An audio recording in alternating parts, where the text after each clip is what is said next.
Chapter 1103. Pictures that he had never imagined before appeared in Li Kuangtu's mind. Perhaps he and Jiang Shangyu would never know that in the era of Beihai and the purgatory of heaven capital, when there were metaphysical masters in Zhongzhou state, Xian Xuanzi and great master Wu Wei had long predicted that the invincible realm was as weak as grass. When the chosen one appeared, the tribulation came. The chosen one should face the tribulation, and who should face the chosen one? Xian Xuanzi's words still had traces of existence. But with the death of great master Wu Wei and the disappearance of Xian Xuanzi, these traces were fading in everyone's hearts day by day. Until Jiang Shangyu's voice rang in Li Kuangtu's ears. The light voice was as deafening as thunder. A whole village with an average strength of the invincible realm. More than 400 people. In the entire dark world, there probably wouldn't be so many invincible realm experts in the world for hundreds of years. Li Kuangtu looked at Jiang Shangyu seriously. There was deep fear in his eyes. There was also a touch of undisguised fear. He didn't want to admit it, but he had to. If what Jiang Shangyu said was true, when more than 400 invincible realm experts charged at the same time, what was Li Tianlan? At best, he could only be regarded as a nonentity. And he himself was even less than an ant. If this thing became true, where would he find his place in the future? Things were not as bad as he thought. Of course, they were not as good as he thought. Jiang Shangyu interrupted Li Kuangtu's thoughts and said with a smile, "The world has changed." "What do you mean?"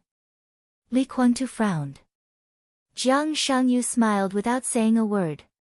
He just looked at the villagers coming and going in the village not far away. This was obviously not their normal state, so their movements always seemed a little stiff and uncoordinated. Li Kuangtu couldn't see anything because he didn't know this place. But these flaws were very clear in Jiang Shangyu's eyes. He hid something from Li Kuangtu. For example, the camp behind him and the true face of the village. Li Kuangtu was completely different from Gu Xingyun. Gu Xingyun, who seemed to be awe-inspiring, had almost lost all his spirit. For the survival of himself and his tribe, Gu Xingyun could give up anything. The vast division of camps might have been different in his thinking, which was limited by the region. Therefore, Jiang Shangyu could make Gu Xingyun one of his people. However, Li Kuangtu was still proud. Even if his current strength had been surpassed by Li Tianlan, the pride in his heart did not disappear much. The Li family's stubbornness doomed him to be the second Gu Xingyun. In order to survive, Gu Xingyun could not give up anything. People like Li Kuangtu were willing to sacrifice anything in order to survive. Gu Xingyun could give up his dignity, status, and reputation. But when it was necessary, Li Kuangtu was willing to sacrifice his life at all costs. There were too many things worth discussing about Li Kuangtu's character, but every invincible realm expert who came out of the Li family did not lack the strength of character that would rather break than bend. Perhaps when things really reached the point of no return, Li Kuangtu would refuse everyone's alliance, even disband the purgatory of heaven capital, and challenge Li Tianlan alone. This seemed to be an unreasonable act of courting death. But Li Kuangtu was such a person. Such a person lived not to keep anything, but to pursue something. The chaotic behavior of the dark shadow world was regarded by many people as evil and degeneration. In fact, it was just the purest chaos, but it was indeed the darkness more evil than degeneration. Li Kuangtu might not accept the gift from the dark shadow world. More importantly, as Dongchen Rushi's biological father, the dark shadow world did not dare to pollute before it was fully sure. Pollute him. However, Jiang Shangyu finally told some truth to Li Kuangtu. The world was indeed changing. The initial change began when Li Tianlan triggered the sword energy left by the god of war to deal with the sneak attack of him and Li Kuangtu. The miracle city in the real environment had some interaction with the starry sky. At that moment, both the Order camp and the Dark Shadow camp could roughly detect the vague location of the miracle city and Li Tianlan's aura. When the two environments, illusion and reality, merged to a certain extent, the world was also changing unconsciously. The most obvious change was that it was easier to break through in strength than before. More than 400 people in the village could reach the strength of the invincible realm. And as time went on, there would be more and more invincible realm experts in the dark world. Invincible realm experts were like grass. What was coming was a chaotic world, a prosperous world, and also the end of the world. Jiang Shangyu quietly observed the villagers in the village. How to use this force to completely kill Li Tianlan before his official return was the primary problem he needed to consider now. With Li Tianlan's current strength, it was obviously impossible to kill Li Tianlan with the village in front of him. He had to turn these villagers into elite soldiers in line with the standards of the Dark Shadow world as soon as possible. They were elite soldiers, not elites. The most basic condition for the so-called elite soldiers was to be able to survive in the void environment and have a certain degree of destructive power on the battlefield, where the victory in the starry sky was the prerequisite. That was the real invincible realm. They could survive temporarily by using their own domain and sword energy to form a domain that could isolate the void. This was the goal that Jiang Shangyu had to achieve now. The strength of these people is still too weak. Jiang Shangyu suddenly said. They're like pieces of blank paper. Although they're very strong, they don't have the slightest bit of awareness and experience. Their tacit understanding is also close to zero. In their current state, an army of 5,000 people can easily wipe out an entire village. They don't even need to be elites at the ace level. Just a first-line army with sufficient equipment can easily wipe out an entire village. Li Guangtu commented bluntly. Fortunately, this is temporary. Jiang Shangyu said with a smile, in the near future, I will find a way to instill something into them, such as combat experience, combat tacit understanding, and so on. At least it can lay some foundation for them. Instill? Li Guangtu raised his eyebrows in surprise. After living for so long, it was the first time that he had heard that this thing could be instilled. It probably needs a processor to download something, and then the data transmission.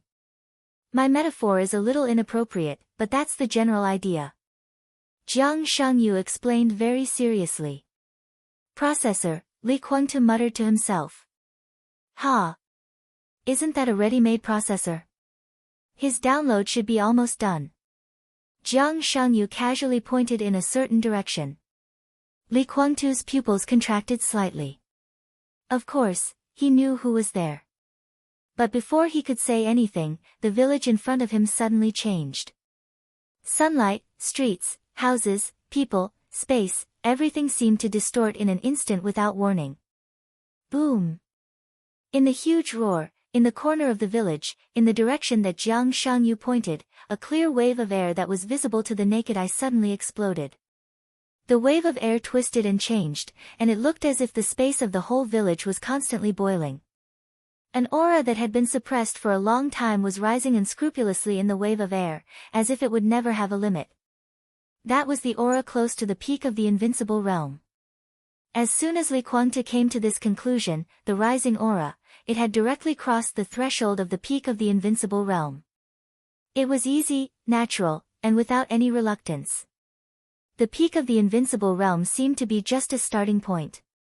The strong aura kept rising, rising again and again, madly rushing in the domain of the peak of the invincible realm. 1 minute, or 1 hour. In his perception, the aura steadily stayed at the level of only half a step or even a small half step away from breaking through to the peak of the invincible realm. The domain, which was so strong that it seemed to be a substance, distorted everything that could be seen with the naked eye. It was constantly shrinking and expanding. The corner of Li Guangtu's mouth twitched slightly. That was the aura of Gu Xingyun. If he hadn't seen it with his own eyes, he wouldn't have believed that Gu Xingyun could make such a major breakthrough in just a few days. From close to the peak of the invincible realm, he climbed all the way to the peak of the invincible realm.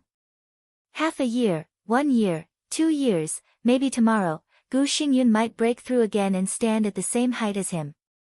Gu Xingyun, was this the processor that Jiang Shangyu mentioned? That was the fact. Gu Xingyun, who had successfully broken through, did not have time to be ecstatic. He didn't even have time to feel the changes in his body. At the moment of the breakthrough, he opened his eyes. In the deepest level of meditation, his surroundings had already become a void of nothingness.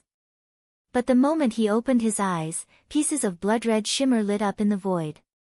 In front of him, thousands of eyes appeared without any warning.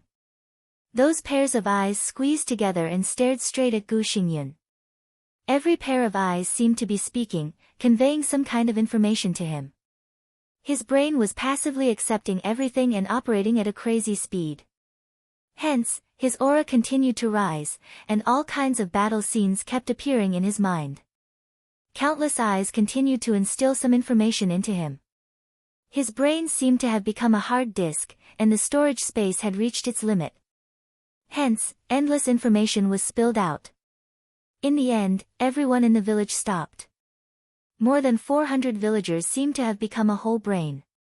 Everyone began to accept all kinds of chaotic but extremely clear information. Jiang Shangyu and Li Guangtu were both watching this scene. The former's eyes were deep, but the latter's eyes were only blank.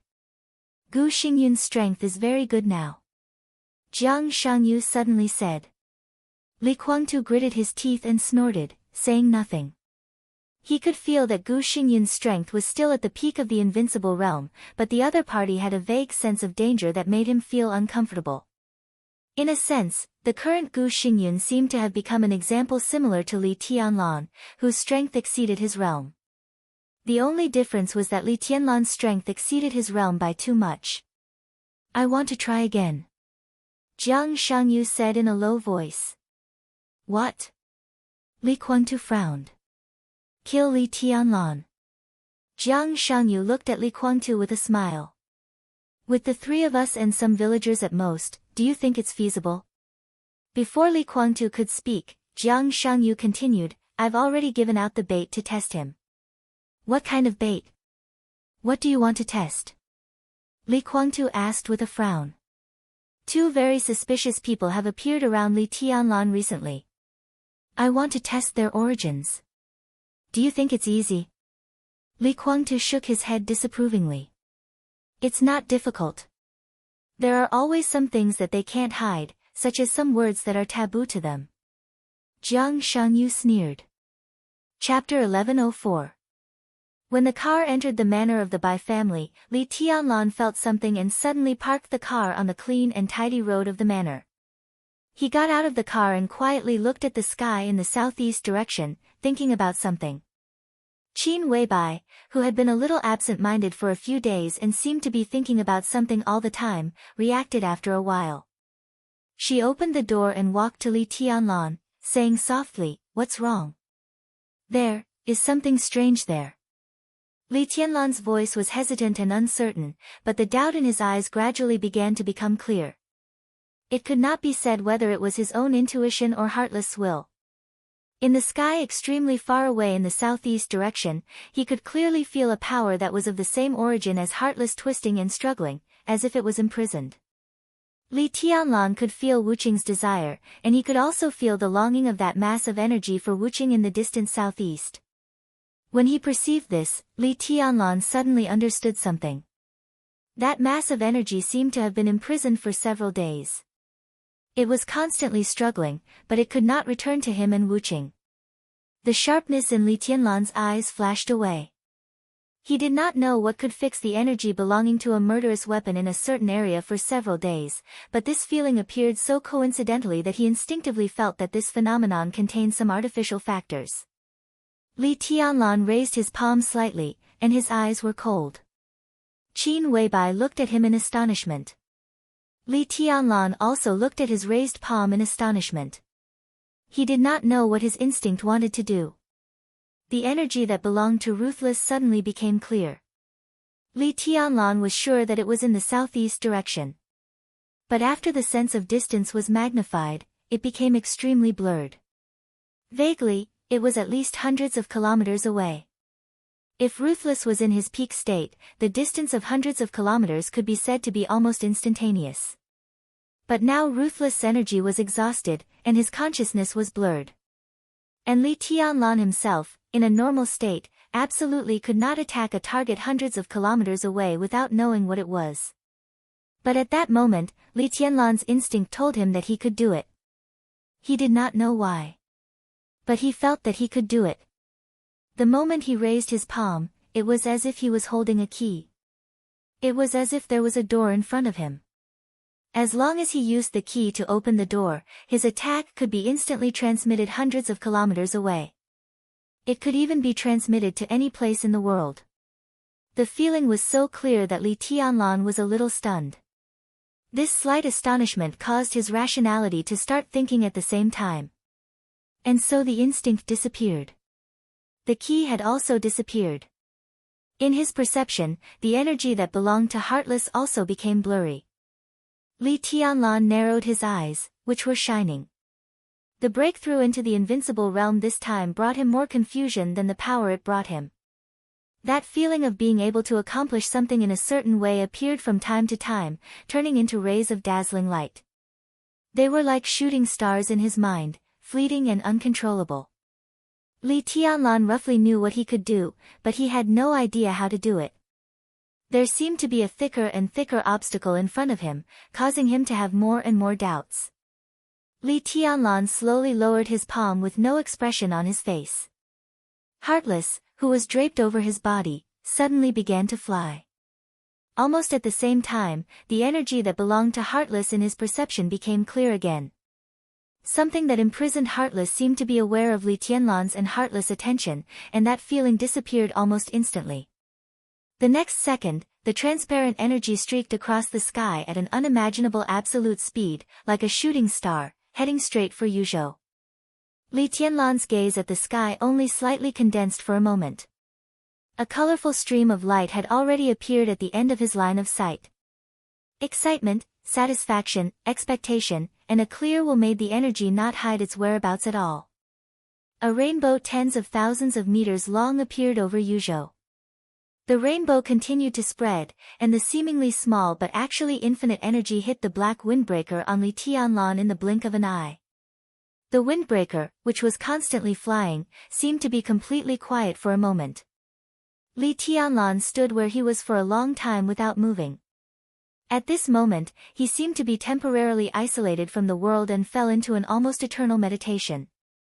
At the same time, over the Bohai Strait of Zhongzhou State, Lin Shi and Wang Xingxiao were shrouded in the virtual light curtain made by the apostle. Looking at the direction where Heartless energy disappeared, they were silent. The apostle was undoubtedly a little excited. He wanted to say something several times but stopped himself. Finally, he couldn't help but say, "Your Highness, don't think too much." Lin Shi shook his head. "It's meaningless. With Her Highness's ability, even if it's just a wisp of consciousness, it's not something we can resist now. She said she would watch us, so we can't do what she doesn't want us to do." The double pupils in his eyes were constantly condensing and dispersing. As the pupils opened and closed, there seemed to be countless suns, moons, and stars rising and falling. He recalled some conclusions he had just come to when he came into contact with the energy and finally shook his head. In the battle that year, King Wei's injury was too serious. Now is not the time to fuse. King Wei? Wang Xingxiao asked, feeling a little strange. From Africa continent to Bohai Sea, when the virtual data spread out, Wang Xingxiao could hardly feel the passage of time, and Wang Xingxiao didn't know what they were going to do here after crossing more than half of the world. In fact, from beginning to end, Wang Xingxiao didn't even see the energy that belonged to Heartless. Lin Shi glanced at Wang Xingxiao and said with a faint smile, "The King Wei I'm talking about is the life metal you've been studying for many years." At the end of his words, his tone was a little strange. After a few seconds of silence, he finally laughed mockingly, "Oh, metal, King Wei, metal, Heartless. Wuyo." Wang Xingxiao's heart suddenly tightened. Any topic about Wuyo could arouse his strong vigilance and defense now. He looked at Lin Shi calmly and said slowly, "Isn't that metal?" "You can say that." Lin Shi said faintly, "But in our understanding, the metal you know should be a piece of stone." "Stone?" Wang Xingxiao's eyes were a little strange. The Wang family of Beihai had never given up on the study of the life metal. After all, since they knew that it was a meteorite from outer space, a meteorite with its own consciousness and life. In the eyes of many people, this piece of metal was equivalent to the first officially confirmed extraterrestrial life. It might not be accurate to say that it was an alien, but it was extremely accurate to say that it was an extraterrestrial life. However, Wang Xingxiao was not surprised by this statement. The so-called life metal was originally a meteorite from outer space, and it could also be regarded as a stone. However, the Wang family of Beihai had studied it many times and never found that it had any characteristics that belonged to a stone. Lin Shi's eyes were in a trance for a moment. The deeds of King Wei in the space-time corridor had countless legends in the War God realm, the Emperor Palace, and even in the current Miracle City.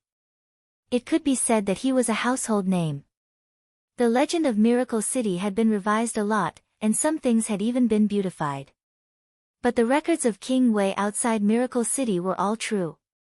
In Lin Shi's understanding of King Wei, his life was roughly divided into 3 stages. As the first alien lord of the human clan, King Wei's most glorious period was naturally the period when he fought side by side with the First Majesty. At the very beginning, King Wei was his weapon. That history was too ancient. Even the corridor of time and space had lost a lot of information in the many terminations and reincarnations. Even the emperor of the corridor of time and space had forgotten most of it. All that was left were bits and pieces about King Wei. In this first most glorious period that belonged to King Wei, there was the clearest record about him that no one could forget. In King Wei, the authority that belonged to the human clan was born. This was the most authentic record and the biggest legend. And the second stage of King Wei was the stage where he was assimilated by the Order Camp. This soul-stirring legend had even spread throughout Miracle City, and it had been translated into many versions and circulated in various countries. The origin of this legend came from Zhongzhou State. Various adaptations, remakes, and biographies were everywhere. It was a household name. Even children as young as 3 or 5 years old knew about this legend about King Wei. But no one knew that the protagonist of this legend was King Wei, who was assimilated by the Order Camp in the second stage. People only remembered him by another name. The name that brought him the greatest humiliation. The name that he had after he was assimilated by the Order Camp. It was also because the legend of King Wei had been spread on Earth to this day that everyone knew about it. That was why King Wei was in a weak stage where he was seriously injured but not dead. There were more than 1 billion people in Zhongzhou State. Maybe some people didn't know who the president was, but no one dared to say that they hadn't heard of King Wei's other name. This was also the most crucial reason for King Wei to form a real imprint. And in the middle of the second stage to the third stage. At that time, the majesty of the space-time corridor had not yet reached the peak. Under the circumstances that the first human emperor had fallen, King Wei brazenly returned to the neutral prestige from the Order Camp. He was almost the pillar of the entire human clan at that time.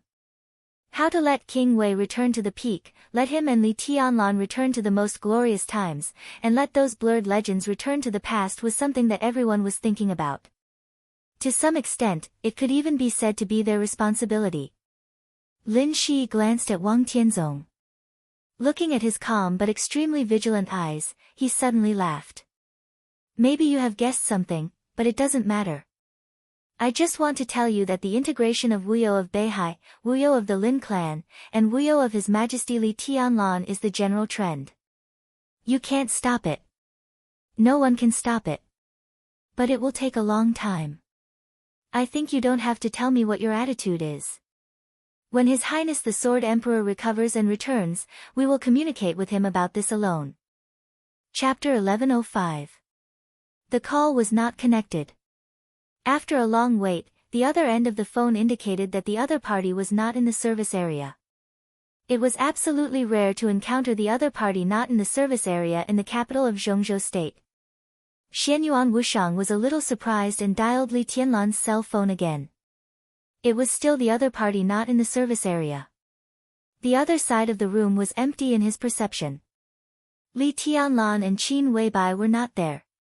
The young couple would not run to the deserted countryside at this time. Xianyuan Wushang thought about it and put down the phone. Xing Tian was still thinking about something. The writing brush appeared in his hand again. Thinking about all the possible variables, Xing Tian raised the brush again and wrote in the air. Considering Mao Song's position, his recent activities will not leave the mansion of the Chen family, and it is impossible for him to hide. But in view of his psychological quality and Chen Shi's years of training, Chen Shi's death will undoubtedly torture his spirit. He will feel guilty, uneasy, and regret. He will also have a distorted sense of expectation for the future. If his mental state is extremely unstable, then in the next very short time, he will inevitably reveal some flaws, and then some clues will be found. Mao Song's situation will soon be noticed, and he will be, the tip of the brush paused. Instead of writing a specific name, Xing Tian wrote, he will be controlled by the people of Emperor Dong's palace. Suffering from mental torture, he will not be able to bear too much pressure, and will confess what he did as soon as possible. The parliament will believe Mao Song's testimony because there is no flaw in the logic, and this is the truth. There is an undeniable fact. There is no love between Lin Yin and Qin Weibai. For Qin Weibai, there is only fear. Lin Yin only had fear, but after countless careful schemes, as a relatively weak woman, the possibility of Lin Yin falling in love with Mao Song was very high.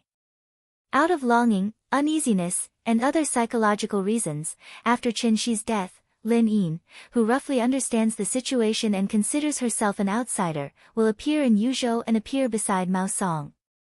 The tip of the brush paused and continued, the absolute strength of Emperor Dong's palace will destroy Lin Yin, right?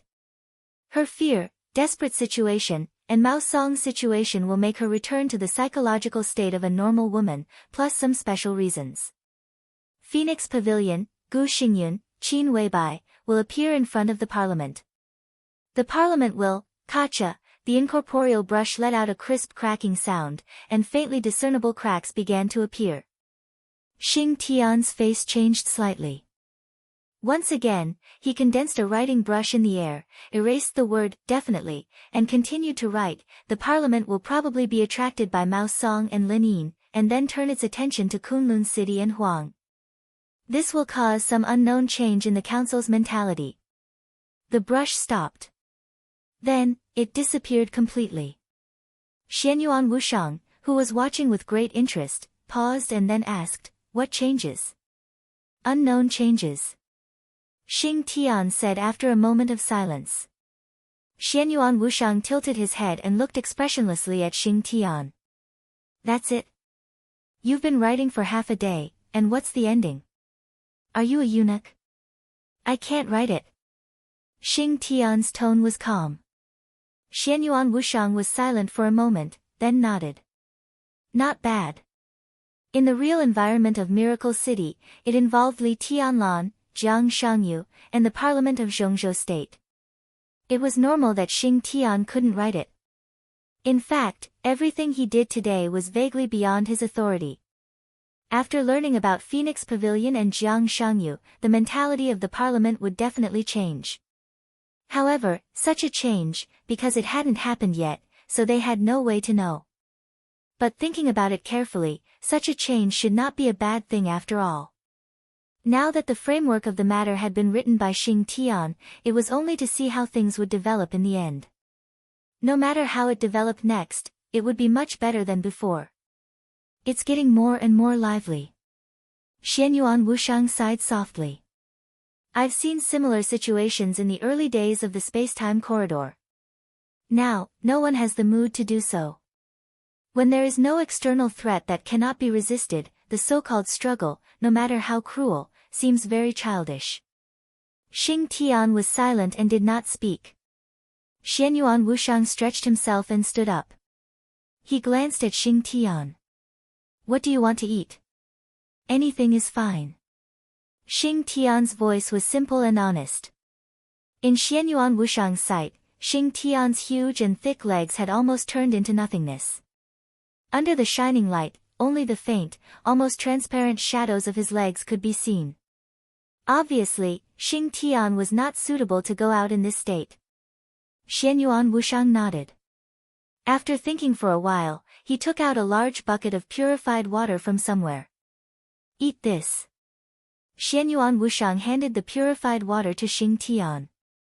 Xing Tian's face changed slightly, and then he became a little excited. His huge hand that took the purified water trembled slightly. Thank you, Your Highness.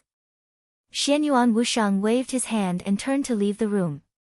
The cafeteria of the Ritz-Carlton Hotel was crowded in the evening.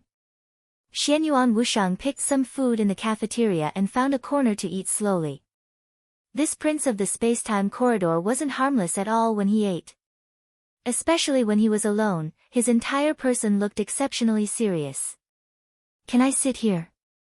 A gentle voice with a hint of a smile suddenly rang out. The man, who looked to be in his 40s or 50s, smiled at Xianyuan Wushang. He seemed to be a middle-aged executive of a company who came to Yuzhou for a business trip. He wore gold-rimmed glasses, a white shirt, a dark tie, a watch, trousers, leather shoes, and immaculate hair. He smiled politely and looked elegant. Whatever. Xianyuan Wushang nodded and ate the food in front of him without looking up. The middle-aged man didn't seem to think that the fat man in front of him was rude. He sat quietly in front of Xianyuan Wushang. He crossed his fingers, sat upright, and looked at Xianyuan Wushang with a smile, without taking anything from him. Do you know me? Xianyuan Wushang asked casually and licked the oil stains on his fingers. No, I don't. The middle-aged man smiled and shook his head. But I really want to know you. The entire Yuzhou knew that His Majesty Li Tianlan suddenly had two mysterious figures around him, who could be taken into the Bai family and go to the Qin family together. Based on this alone, it could be seen that His Majesty Li Tianlan trusted Your Excellency. Believe me, there are many people in Yuzhou who don't know you, but there are many who want to know you. There are 547 people in the cafeteria right now. About 1/3 of them have observed me without batting an eyelid.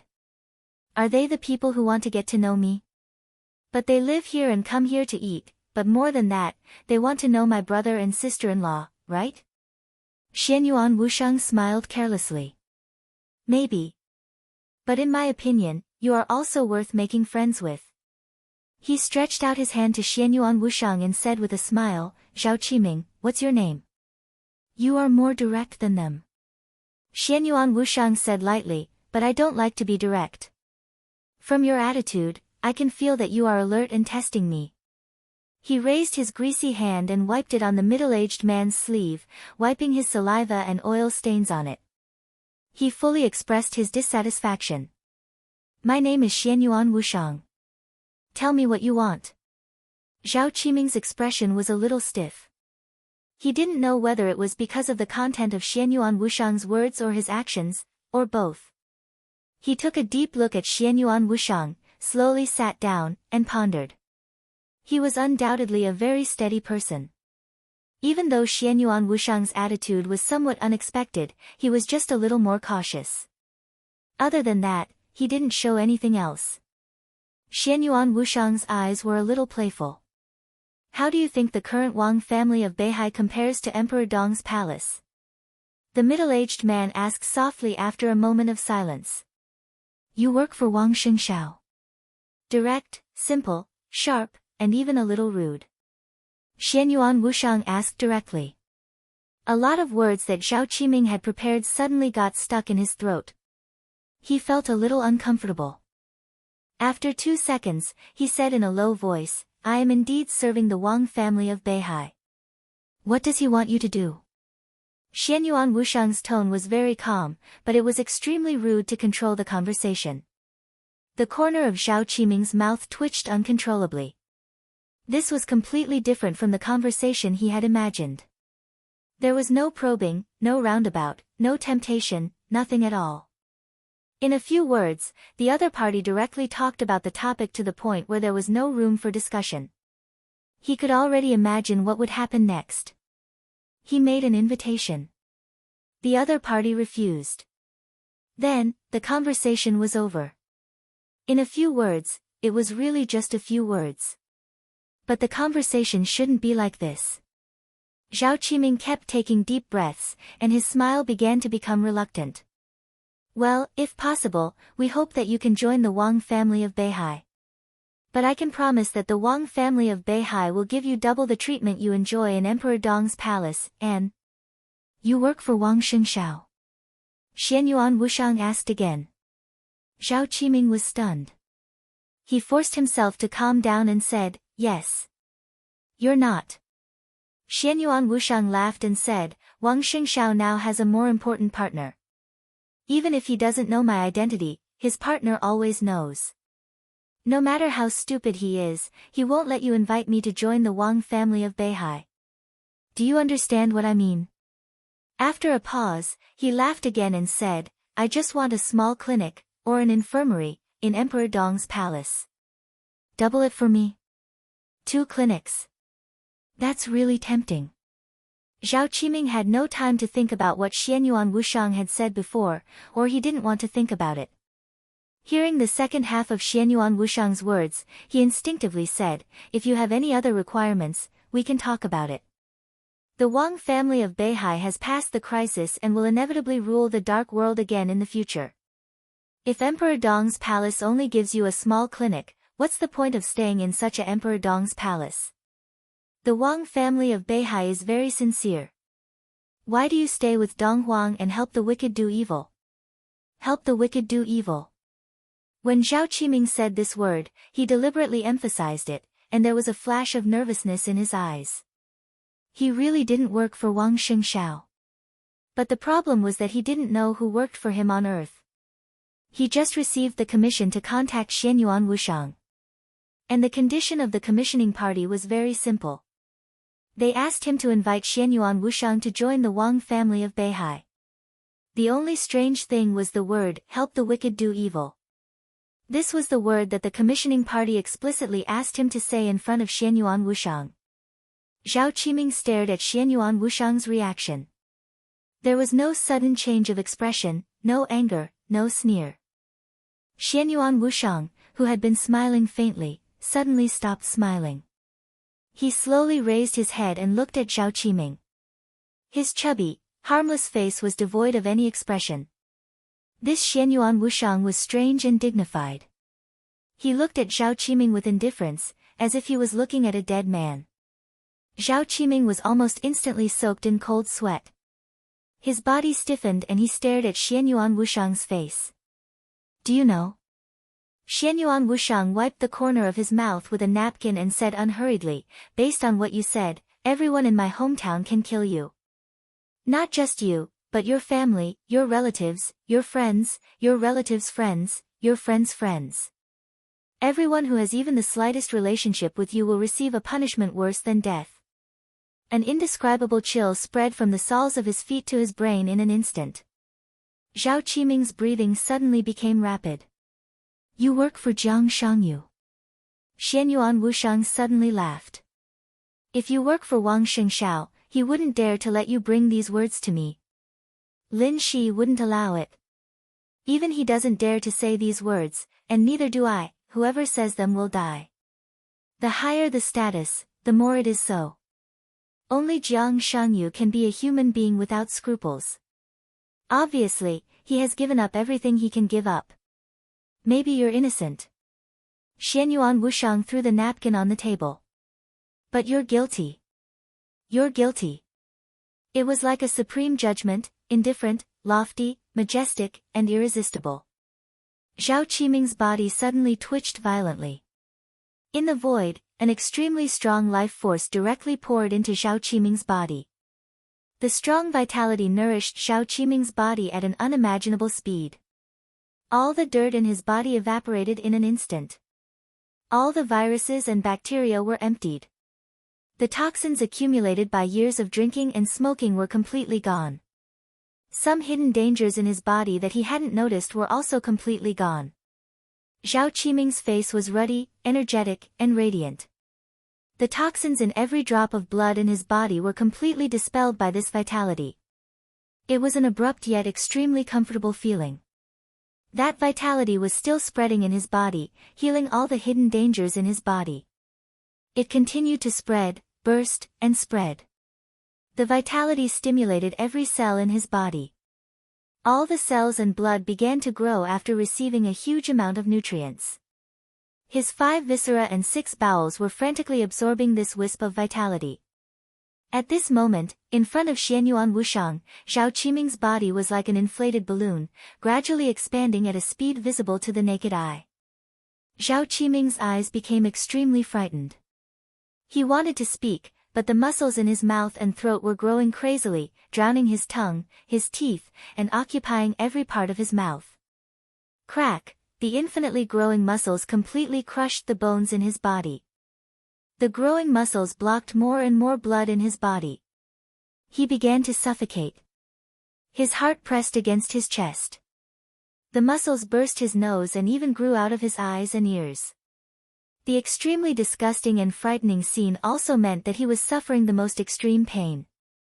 Xianyuan Wushang walked away from him expressionlessly. Zhao Qiming, whose body had expanded, staggered and fell to the ground. He couldn't make any sound, but his body was crazily twitching and trembling. Looking at him for the last time, the expressionless Xianyuan Wushang twitched the corner of his mouth and sneered, "Rebel." Chapter 1106. The silence seemed to last for a moment, but it also seemed to last for thousands of years. Li Tianlan stood silently, like a statue. The ruthless energy shrouded the windbreaker and penetrated into the surface of his body through the windbreaker. Everything seemed to freeze. Only time was hurriedly rushing by. It was like a vast torrent, surging. He stood in the almost eternal waves of time. In an instant, he seemed to have been completely weathered by the power of time, and there was nothing around him. The prosperity of Yuzhou, the dazzling sunshine, the beautiful women, the monstrous power, the absolute force, the lofty world, the sun, the moon, and the stars, everything seemed to be completely broken in an instant. There was nothing in the world. No, the world itself no longer existed. Everything around him became the purest nothingness. Because it was nothingness, it could not be described at all. Because it did not exist, everything he felt became an illusion. Everything in the world lost its meaning. Only that faintly discernible energy was still fusing with him. That energy was like an extremely weak but ancient willpower. It seemed to be trying to tell him something, but the transmission was so vague and weak that Li Tianlan couldn't grasp it at all. One after another, extremely vague pictures flashed in the deepest part of his consciousness. In a trance, Li Tianlan seemed to see a lot of things, but at the same time, he seemed to see nothing. He imprinted all the vague images in his mind. They seemed to be meaningless, but they were more meaningful than anything else. Nothingness was revolving around him. There was only nothingness in the illusion. Only his thoughts were the only reality. His thoughts paused for a second. Under the sun, Li Tianlan suddenly straightened up and took a long breath. The fusion of that energy and ruthlessness had been completed. The gorgeous black windbreaker returned to silence and was draped over Li Tianlan's body without any abnormality. Li Tianlan looked at everything around him. There were tall and straight pines and cypresses on both sides. The clean and tidy road extended all the way to the villas not far away. Flowers were in full bloom on both sides of the road. Yuzhou was sunny after the snow. The world was vast and prosperous as before. Li Tianlan's pupils contracted slightly. His face was pale, and his breathing began to quicken. Almost in the blink of an eye, he was completely soaked in cold sweat. Li Tianlan squatted down in pain and reached out to cover his heart. An indescribable fear struck his soul the moment he saw the world around him. He did not know where this fear came from. But in an instant, the fear that spread to the highest point instantly broke down his iron-like willpower. His rapid breathing was followed by an incomparably strong sense of suffocation. His heart was beating wildly. The first heart and the second heart beat at the same time. The huge force shattered the ground under his feet, completely pressing Qin Weibai against the car next to him. He slowly knelt on the ground, covered his chest, and opened his mouth wide. His eyes were unfocused. In his consciousness, a huge sense of impending death surged, as if he would die completely in the next second. Then, the fear was gone. Without warning, without the slightest delay, it suddenly disappeared. Li Tianlan knelt on one knee in a daze. He looked at the sky around him and was silent for a long time. Cold sweat dripped from his face and landed on the ground. He kept taking deep breaths, and his complexion gradually returned to normal. A pair of small hands appeared beside him and hugged his arm tightly. Li Tianlan turned his head slightly. In his sight, Qin Weibai's face was as pale as snow, and her eyes, which used to be cold and bright, even looked a little empty. "It's okay." Li Tianlan forced a smile. "It's okay." "What the hell happened?" Qin Weibai's voice was extremely persistent. "Tell me." Li Tian was silent for a full half a minute before shaking his head. "I can't tell." He probably knew why. But he couldn't tell. At that moment, he did feel unprecedented fear. This fear could be said to be brought to him by the ruthless energy. But it could also be said to be his own. He couldn't describe that feeling at all. In that moment of trance, he saw a lot of blurred pictures. Those pictures were blurred, and he didn't know what he saw. But Li Tianlan was sure that his fear had absolutely something to do with those pictures. The roar of the engine sounded from afar. In his perception, countless eyes were watching this direction, including the security personnel of the Bai family manor and cameras installed in every corner. Li Tianlan's abnormality had spread throughout the Bai family at the fastest speed. Dongqing Wudi, Bai Zhanfang, Bai Qingzhao, Bai Qingqian, and others all rushed over. Li Tianlan stood up slowly. His movements were slow and even cautious, as if he was avoiding something. Qin Weibai could feel that Li Tianlan was not avoiding her. His movements looked more like he was avoiding the air around him. "Tianlan," Qin Weibai wanted to say something but stopped on second thought. "I'm fine." Li Tianlan shook his head. "I just feel a little uncomfortable." The fear had disappeared. His mind had returned to reason. However, in his incomparably calm thoughts, he felt the oppression of the entire world. Everything seemed to be pressing down on him, as if it wanted to crush him to death here. That sense of oppression was gradually fading. Li Tianlan's face also began to quickly return to normal. "Get in the car." Li Tianlan gently hugged Qin Weibai. Holding the exquisite and delicate body in his arms, his heart seemed to have completely calmed down. Li Tianlan lowered his head slightly, bit Qin Weibai's pink ear, and chuckled. "Minister, they are all scared. I see Auntie's face is pale. You have to help me explain later." Qin Weibai was stunned and took a deep look at Li Tianlan. Li Tianlan didn't realize his problem for a moment. The car was still coming from the depths of the Bai family's manor. It was at least hundreds of meters away from here. Qin Weibai could see the approaching car. The question was, how could Li Tianlan see the person in the car? Li Tianlan's auntie could only be Bai Qingqian. In this case, Bai Qingqian couldn't drive in person. Seeing Bai Qingqian's face directly, how was that possible? Qin Weibai hesitated and didn't ask. She obediently turned around and got in the car. The car drove along the road to the villas inside the manor. The cold wind was blowing the woods in the sun. As the car went away, Lin Shi's figure appeared in the place where Li Tianlan had knelt on the ground.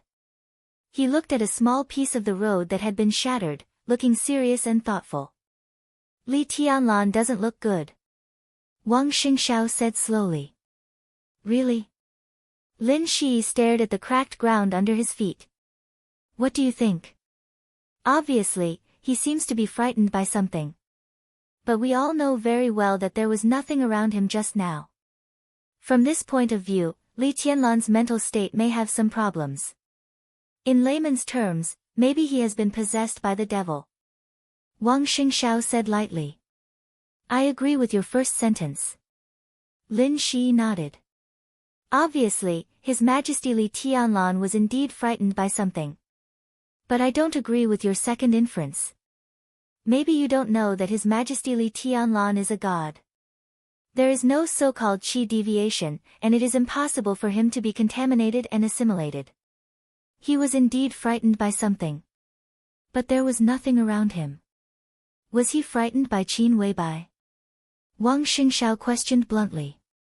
When he said that he was frightened by Qin Weibai, he couldn't help laughing. If this was true, he really couldn't imagine how deformed Li Tianlan's aesthetic concept would be. Of course, it was not Her Highness Qin Weibai. Lin Shi said flatly, I don't agree with you that there was nothing around him. On the contrary, I think at that moment, there was something around him that we couldn't see. Deliberately mystifying. Wang Xingxiao sneered disdainfully. His tolerance for Lin Shi's various behaviors seemed to have reached the limit. There was obviously nothing. Maybe there was nothing. But what if the perspective was different? Lin Shi suddenly said. His arms suddenly glowed faintly. Messages from the apostles came one after another. A virtual screen formed in front of Lin Shi. The information that flowed on the screen wasn't some data, nor was it some information. Instead, it was faces. There were white people, black people, and yellow people. Old people, children, women, men, of all ages, of all races, all faces. The only thing they had in common was that these faces were all extremely panicked and frightened. Did you notice? Lin Shi looked at these faces and suddenly said. The last picture of the apostles was also sent.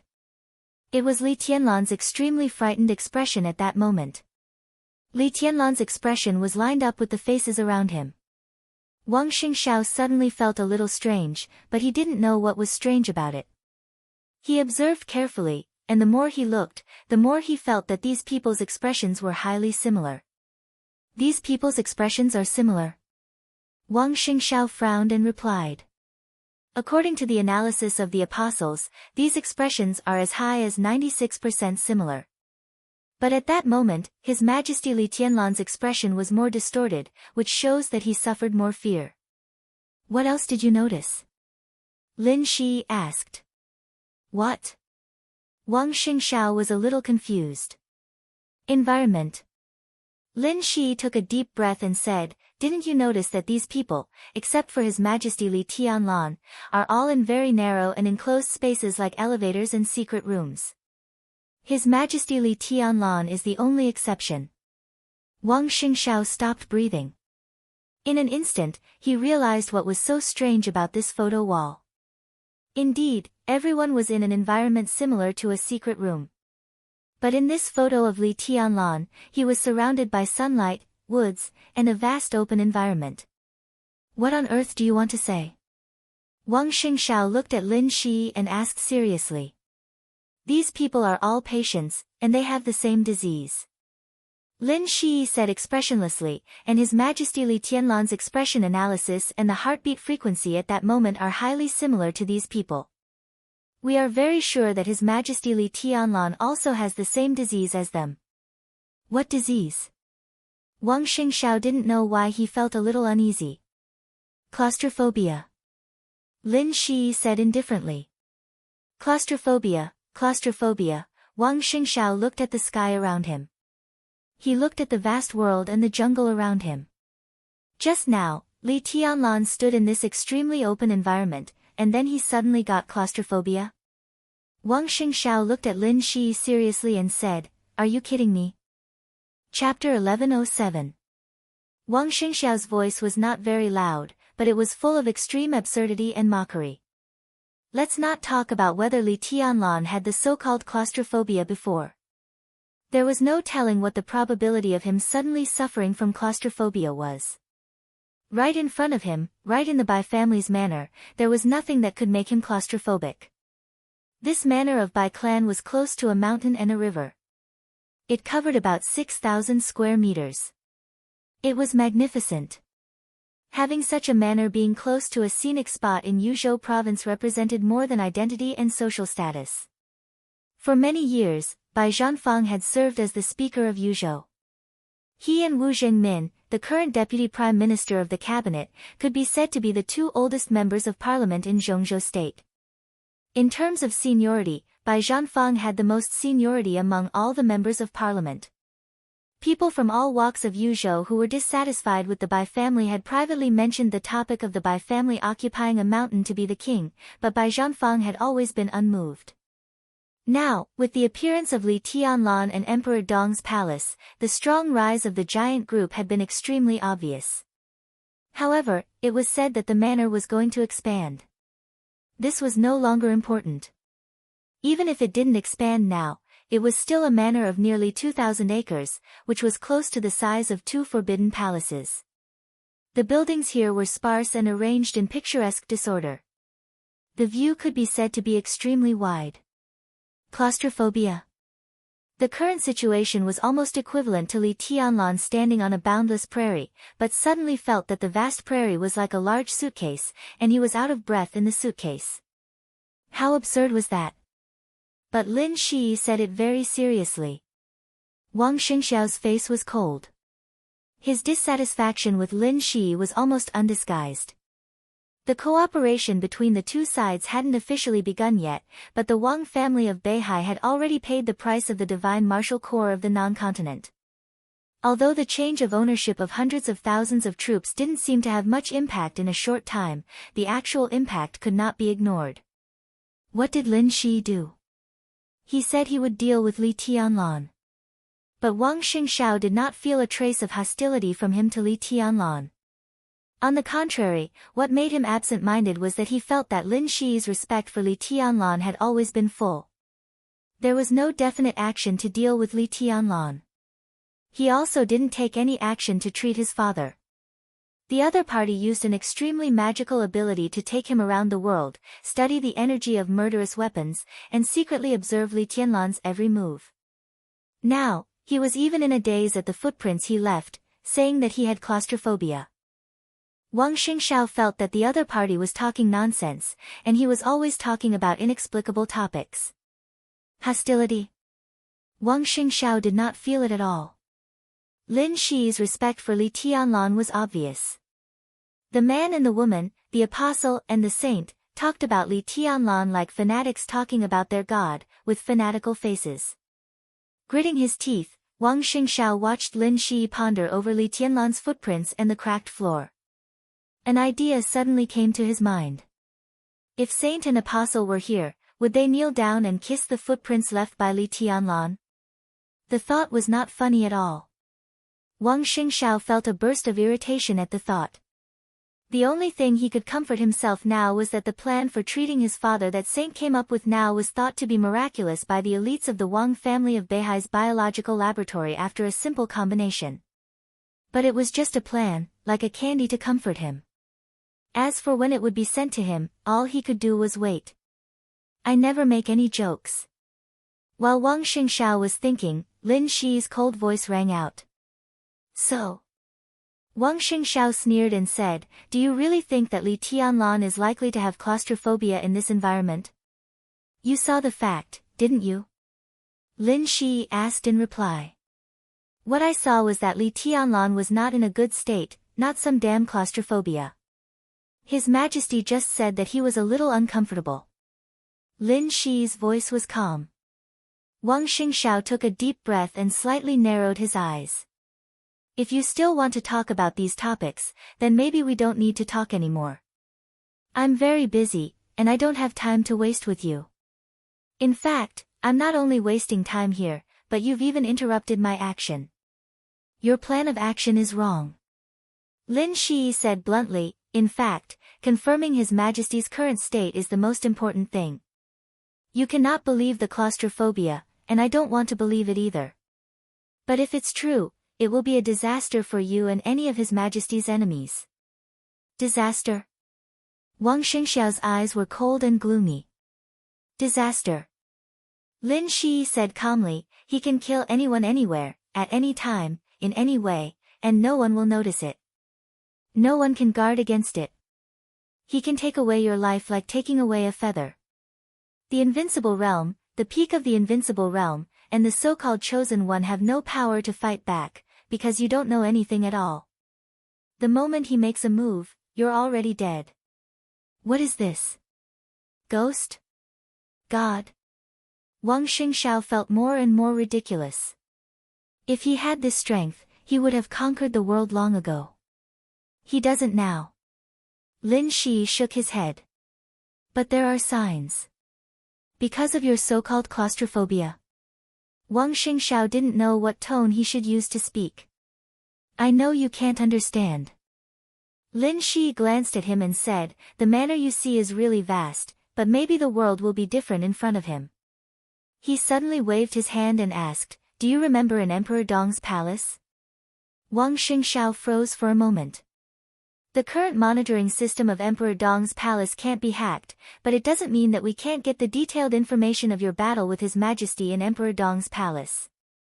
Lin Shi looked into his eyes. Maybe you forgot, maybe you haven't thought about it, or maybe you don't dare to think about it. But I can remind you. Where were you when His Majesty woke up in Emperor Dong's palace? Where was your battlefield? Wang Xingxiao's face suddenly changed, and his expression became a little ugly. Obviously, he didn't need Lin Shi to remind him. It was a question he didn't want to think about at all. He knew the answer to this question very well. At the moment when Li Tianlan woke up, he was in Li Tianlan's bedroom. Their battlefield was in Emperor Dong's palace. His time in the bedroom was very short. It wasn't a good process. At that time, Li Tianlan just raised his hand and slapped him out of the bedroom. But the problem was, Wang Xingxiao was very sure that there was no door in Li Tianlan's bedroom that could directly lead to the outside. At that time, he was surrounded by the bedroom walls, the outside world was a corridor, and the edge of the corridor was also a wall. But those walls were not damaged. At that time, when Li Tianlan slapped him, his whole body seemed to suddenly become transparent and passed through the wall. When the wall was intact, he appeared on the lawn of Emperor Dong's palace. This matter was completely incomprehensible. Wang Xingxiao didn't even dare to think about what it meant. Do you know what's going on? Wang Xingxiao carefully recalled the feeling at that moment. At that moment, he didn't touch any obstacles, but he was directly slapped out by Li Tianlan. The more he thought about that scene, the more terrified he felt. I'm not sure, and I don't need to tell you. Lin Shi said lightly. The contemplative look in his eyes became more and more obvious. He thought about the original era shrouded in boundless fog. At that time, there was only the space-time corridor. There was no war god realm, no human palace. There were very few records about the original era. Most of the things had become legends. As for the original His Majesty, the extremely limited information now could only prove that he existed. And such an existence was largely confirmed by the Majesty in the space-time corridor. There were almost no detailed and accurate records of that era, which was almost completely submerged in the fog of time. Most of what was left were legends. The relic gradually became conscious, and the memories began to fade. Therefore, the seniority in the space-time corridor was extremely chaotic. Now, everyone knew who the Majesty in the space-time corridor was, but no one could be sure who he was. It wasn't just him. Even the god of war and the human emperor of the great imperial palace hadn't figured out where they came from. Perhaps they couldn't figure it out anymore because they had already forgotten too many things. What they could remember was their return this time. The legends were chaotic. But some things could always be confirmed. For example, the original Majesty. He did exist. As the most important pioneer of the neutral camp, without him, there would be no today's human clan. There was no doubt about that. He opened the neutral camp, so naturally, he was the strongest in the history of the neutral camp. This so-called strongest, at least for today, was the strongest without a doubt. Among the peak combat powers of the neutral camp, the war god and the human emperor together were no match for the Majesty in the space-time corridor. And the Majesty in the space-time corridor had not been able to surpass the original human emperor. As the son of the war god and regarded as the future successor of the war god, Lin Shi was qualified to know a lot of things. He vaguely heard his father mention that the current Majesty in the space-time corridor had surpassed the original human emperor in terms of authority and was not far behind in terms of authority. The reason why he could not reach the height of the original human emperor was because of his perspective. Lin Shi had a hard time understanding this word. But he had always kept it in mind. Because when the original human emperor was still alive, he would often say, "This world is very crowded. It's a little uncomfortable." Perspective, this word was crucial, but it was also too broad. Lin Shi had a hard time understanding what the world was like from the other's perspective. Perspective, or maybe this was the biggest secret of the original majesty who was the top of the three camps. These core members had speculated about this, but as long as they mentioned it, whether it was right or wrong, they would soon forget it. But now, Lin Shi suddenly found that in Miracle City, when he began to think about this problem again, his memory was exceptionally clear. Perspective. Perspective, he seemed to have thought of something. It was not difficult for the technical level of the war god's realm to figure out the principle, but the difficult part was that there was no way to do it. He wanted to record it down and send it out, but the moment he sent a message to the apostle, the thought in his mind suddenly disappeared inexplicably. Lin Shi was stunned and then smiled bitterly. "I have an idea that may prove my guess," Lin Shi said thoughtfully, "but I need your cooperation." "How?" Wang Xingxiao asked directly. Lin Shi threw Wang Xingxiao a strange-looking pistol and pointed to the central villa in the group of villas ahead. Across the road, the woods, the flower beds, the artificial lake, and the villas. It was a distance of thousands of meters. Lin Shi said, "Aim there and shoot." "Are you sure?" Wang Xingxiao frowned.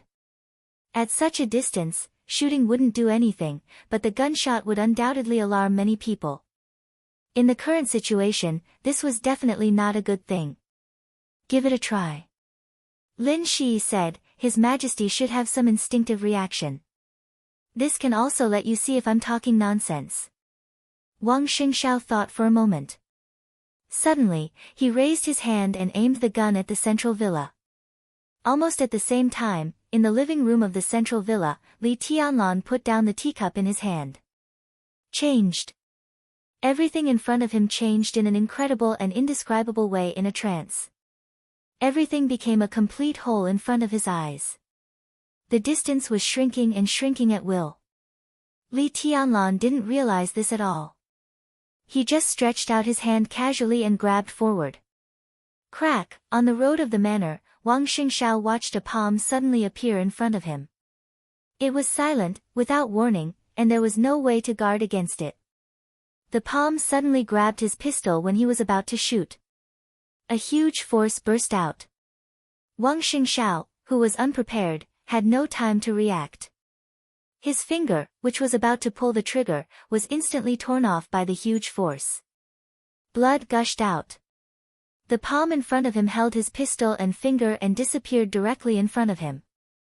In the living room, Li Tianlan withdrew his palm and looked at the pistol and a broken finger that appeared in his hand. He was a little confused. The little nanny beside him exclaimed and took a few steps back with a pale face. Everyone was stunned and looked at the things in Li Tianlan's hand in astonishment. That moment just now was like magic. Li Tianlan stretched out his hand and grabbed a pistol and a finger dripping with blood without any pause. The living room was quiet. On the road of the manor, Wang Xingxiao, whose face was livid because of the sharp pain, roared in disbelief, "What's going on? Do you believe it now?" Lin Shi narrowed his eyes tightly and looked extremely shocked. "You should be glad that His Majesty just reacted instinctively. If he found the feeling, he could easily take away your brain and your heart. You wouldn't feel anything, and your body wouldn't even have a little wound. He just stretched out his hand, and then you stood here, intact, and then your brain suddenly disappeared completely. Are you telling me a fairy tale?" Wang Xingxiao's face was gloomy and twisted. Lin Shi smiled faintly. "In a sense, this is science. It can even be explained by your current science. But I don't need to explain it to you." Wang Xingxiao stared at Lin Shi silently and didn't speak for a long time. He couldn't figure out why. But he already believed Lin Shi's words. That moment just now was too strange. If Li Tianlan had consciously wanted to kill him, his martial arts would have been almost useless. But now, he was already dead. Bang! In the living room of the villa, Li Tianlan threw the pistol and finger on the tea table. He looked up at the villa in front of him. Everything was normal. The change just now inexplicably disappeared again. It was an indescribable feeling. The moment he stretched out his hand, the extreme fear once again impacted his will. In a short moment, cold sweat appeared on his forehead again. Tianlan, what's going on? Dongqing Wudi looked at the finger and the pistol on the tea table, and then looked at Li Tianlan. Li Tianlan shook his head in confusion. After a while, he whispered, I also want to know. Chapter 1108. Li Tianlan's bewilderment was genuine. His mind became extremely chaotic. The world in front of him seemed to be constantly overlapping. The feeling of oppression in his heart was still clear, and it began to fade with the passage of time. The world was really narrow. It was so narrow that it was almost suffocating. This so-called narrowness was not a relative sense of vastness, but a perception from the perspective. Li Tianlan couldn't use any words to describe what he felt at that moment. That absurd, shocking, ecstatic, and frightening perspective seemed to appear for a moment and then suddenly disappear. If it weren't for the finger, the pistol, and the blood on the coffee table, Li Tianlan would even think that the moment just now was an illusion. Now that he thought about it carefully, he couldn't even clearly describe what he felt at that moment. In that less than half a second, or less than a second, the world overlapped. To be exact, it could not be said to be overlapping. But Li Tianlan couldn't use other words to describe that scene at all. His eyes saw a lot of three-dimensional images. Every picture was the world in front of him, this villa, this manor. But it was more than what he saw. He couldn't describe it. He saw more than what his eyes could see. Just now, Qin Weibai was sitting next to him, and Dongqing Wudi was in front of him. At the moment when the world overlapped, he saw Dongqing Wudi facing him. At the same time, he also saw Dongqing Wudi's back and sides. Everything, a huge amount of information, and endless details. The whole world seemed to be presented in the most complete form in front of Li Tianlan. He could see every position of every person in every different direction in the room, and he could even clearly see their internal organs, bones, and blood vessels. This was not X-ray vision, it was a kind of. All the pictures were mixed together and appeared completely in front of Li Tianlan. The skin of the people around him was not damaged in any way, and Li Tianlan did not have the so-called X-ray vision function. In that perspective, they still existed, but all the organs in their bodies existed with their bodies at the same time. Countless pictures were completely juxtaposed together. It was not just people. The sofa, the wall, the TV. At that moment, what appeared in front of Li Tianlan was not only the TV screen, but also the back of the TV behind the TV screen. The parts inside the TV and the TV screen existed at the same time. What he saw was not only the wall in front of him, but also the manor outside the wall. Everything that came into contact with his eyes was displayed in the most three-dimensional way. It was completely different from X-ray vision. It was the most intuitive change of perspective. The entire manor became a three-dimensional image, and the images connected the countless three-dimensional images together, finally forming a magnificent and extremely strange image. In this picture, Li Tianlan saw the pistol aimed at the main villa. It was far away, but close at the same time. They seemed to be two figures, but they were extremely blurry. Li Tianlan couldn't see their faces, but in Li Tianlan's eyes, their images were also three-dimensional. The two of them were like two standard three-dimensional images. Their bodies, their organs, their brains, their hearts, their blood vessels, all of them. They were neatly juxtaposed in the picture. It was the first time that Li Tianlan had seen this kind of picture. The picture in his sight turned into a massive amount of information that impacted his will. He was a little stunned. His instinctive reaction was to casually reach out his hand. Then he sat on the sofa of the villa and took the pistol and the finger from an unknown distance. This feeling was indescribable. Because in the image he saw, the other party's fingers were indeed holding the gun. But among the countless juxtaposed and showing thousands of details, there was a three-dimensional image in which the finger and the pistol existed separately. That was to say, the finger and the pistol were separate images, and they were not connected to other fingers. This was just a very subtle detail. Li Tianlan also instinctively took advantage of this detail. So he reached out, took the gun, and took the finger down by the way. He took it. He took it easily. He didn't feel that he was breaking the finger. The finger and the pistol were like separate objects placed separately in that picture. He just took it. After he calmed down a little, the blurred picture became clear in his memory again. Li Tianlan was in a trance. Because when he saw the two blurred figures, he saw not only the pistol and the finger. Beside the two of them, their hearts, brains, and all their vital parts appeared in different three-dimensional images. That feeling was exactly the same as the feeling when he saw the pistol and the finger. In other words, Li Tianlan was 100% sure that if he didn't take the pistol but the heart, he would directly take the other party's heart out of the other party's body. Take things out of his pocket. The other party would lose the heart, but there wouldn't even be any wound left on the body. Li Tianlan shuddered a little. What this meant was self-evident. It meant that if he could have that kind of vision for a long time, in that bizarre vision, he could take anything at will. It was to take. For example, a skyscraper towering into the sky. When all the details appeared in front of him, he could easily find the weakest point. Just take away a steel bar, and the whole building would collapse in an instant. Another example, killing. Killing? There was no such concept.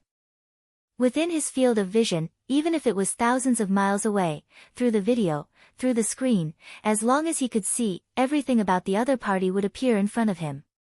Politicians, rich people, and even the so-called chosen one, as long as he could see, he could directly take away the other party's brain or heart without even using any force. Such a perspective, such an ability, he was like a real god. His brain began to twitch slightly, and the feeling of depression continued. Li Tianlan's face was a little ugly, and he subconsciously rubbed his forehead. The amount of information he had received in that instant was too much for him to bear. If a normal person had suddenly received that information, they might have completely broken down. What made him most uncomfortable was the sense of contrast. The magical perspective just now only lasted for less than a second. But when the perspective turned back, everything he saw became extremely depressed. It was like suddenly seeing the real world, even if it was only for a second. But when he returned to the illusion again, everything was a little uncomfortable. But now his perspective was the perspective of a normal person. What was the perspective of a normal person? That was to look at anyone, any object, could only see the side that was facing his line of sight. With a normal perspective, it was impossible to see the back of an object through the side in front of you, let alone a real three-dimensional view. When Dongxing Wudi was facing him in front of him, he could only see the front of the other party, but he could not see the back of Dongxing Wudi in any case. But in that second, Dongxing Wudi in his sight was absolutely three-dimensional, absolutely comprehensive, with thousands of details displayed in front of Li Tianlan at the same time. Li Tianlan rubbed his forehead hard and even closed his eyes. A sword energy was suddenly released from his side. The sword energy turned into a ring and quickly rushed out of the villa, covering the entire manor in the blink of an eye. The place where the two figures existed in his memory was already empty. Li Tianlan subconsciously wanted to chase, but after moving his body, he suddenly realized what he had overlooked. Distance. He actually ignored the distance. With his speed, this distance might not be far, but it was not no distance at all. When he subconsciously wanted to chase after her, he didn't consider this point at all. This was also the sense of confusion caused by the change of perspective. He looked at the pistol and fingers on the coffee table and was silent for a long time. The feeling of being like a god just now did not disappear, but became more and more clear. Li Tianlan could be sure again that it was not his illusion. In that perspective, the so-called distance existed, but it also didn't exist. In that perspective, Li Tianlan was sitting in Yuzhou. If someone was in Star State, in Europe, in Tiannan, or even in the polar region, as long as someone appeared in the video, then no matter how far away they were, Li Tianlan only needed to reach out and take away the other party's brain or heart at will. If this was not enough to make him a god, what if Li Tianlan suddenly had power far beyond what he had now? When his vision was infinitely far away and the whole planet was in his field of vision, could he easily destroy a planet? This question could not be verified at all for the time being. But in such a perspective, there was no need for verification to kill. In this indescribable perspective, the distance was real. And at the same time as the distance was real, was the direction. In the countless pictures composed of countless three-dimensional images, the so-called direction was no longer just the front, back, left, and right. There were countless, thousands, tens of thousands, hundreds of thousands, millions, and even more directions. These directions did not exist in the perspective of a normal person. But in that perspective, it was extremely clear. At the same distance, a certain direction might make the distance between 2 points infinitely far, like the end of the world.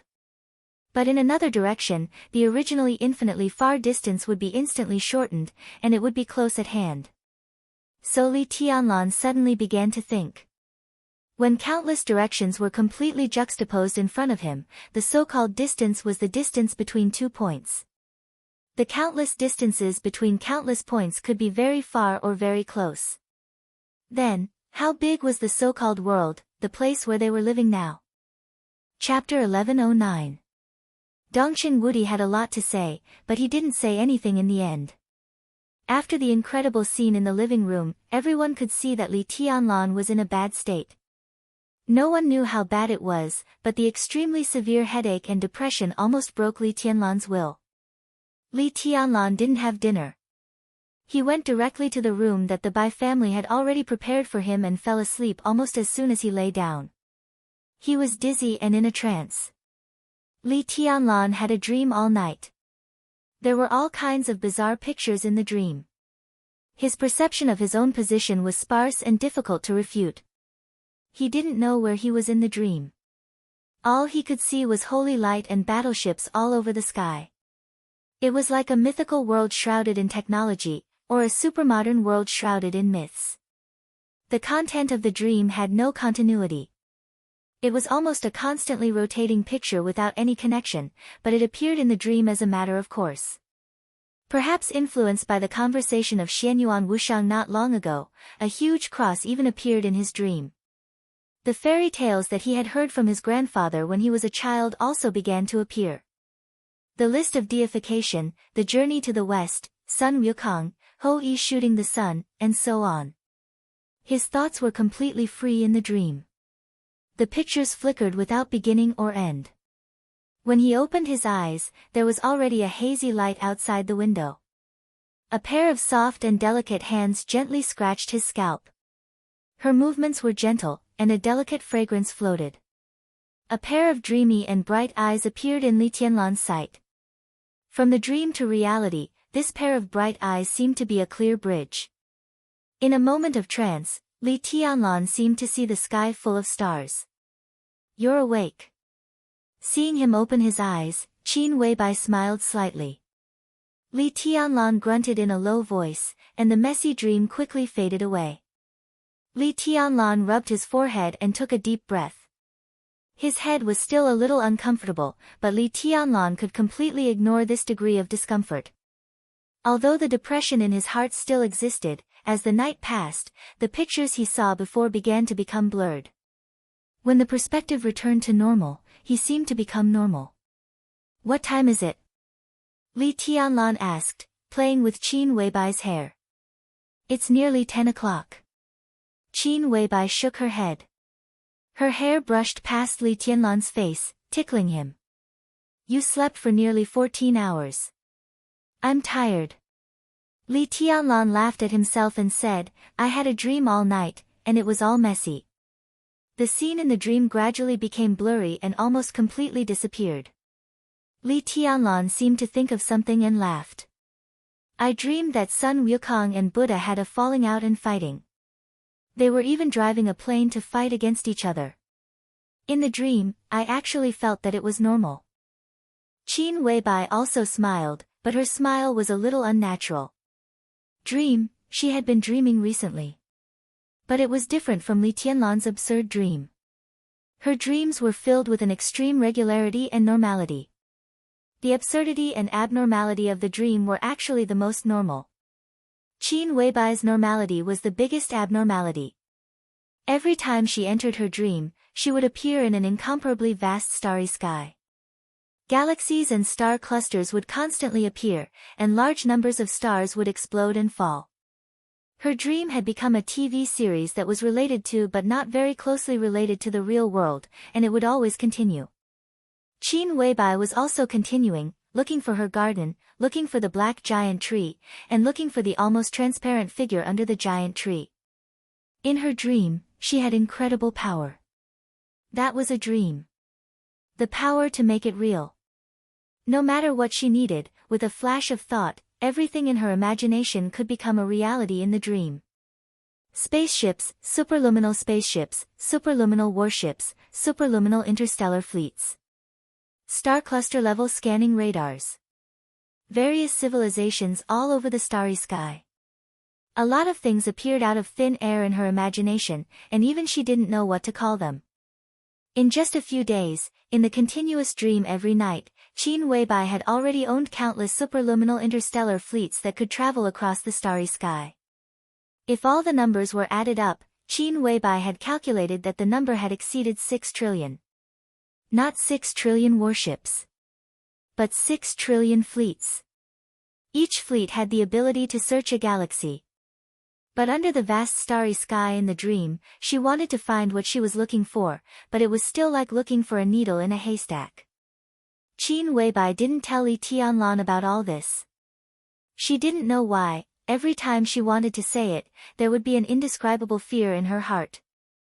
The moment she opened her mouth, the fear would directly occupy her consciousness, freeze her soul, and make her fall into an unprecedented state of despair. Dream.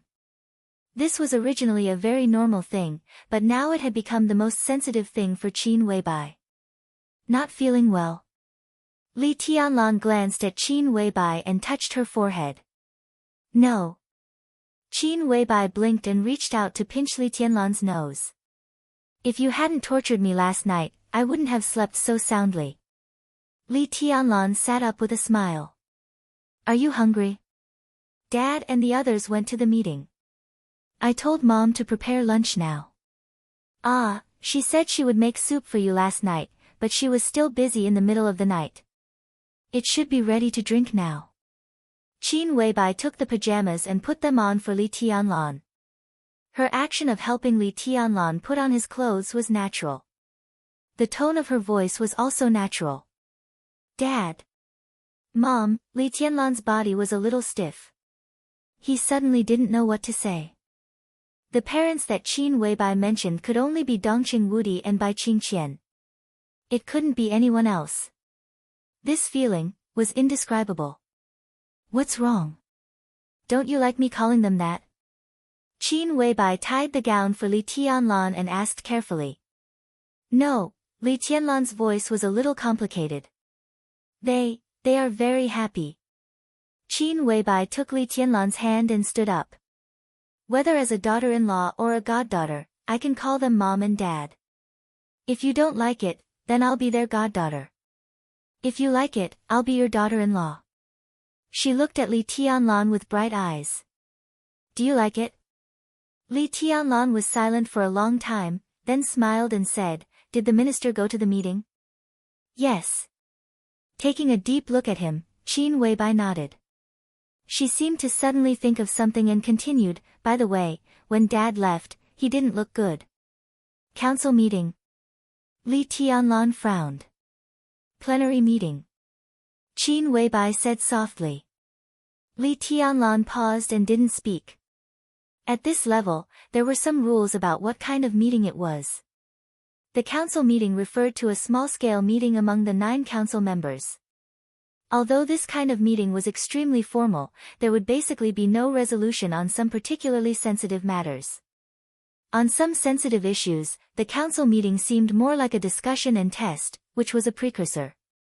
And the plenary meeting referred to the plenary meeting of the council. Not only the 9 council members participated in the meeting, but also all the councillors of Zhongzhou State. Any sensitive issues in Zhongzhou State, such as policies, personnel, or something else, were decided at the plenary meeting.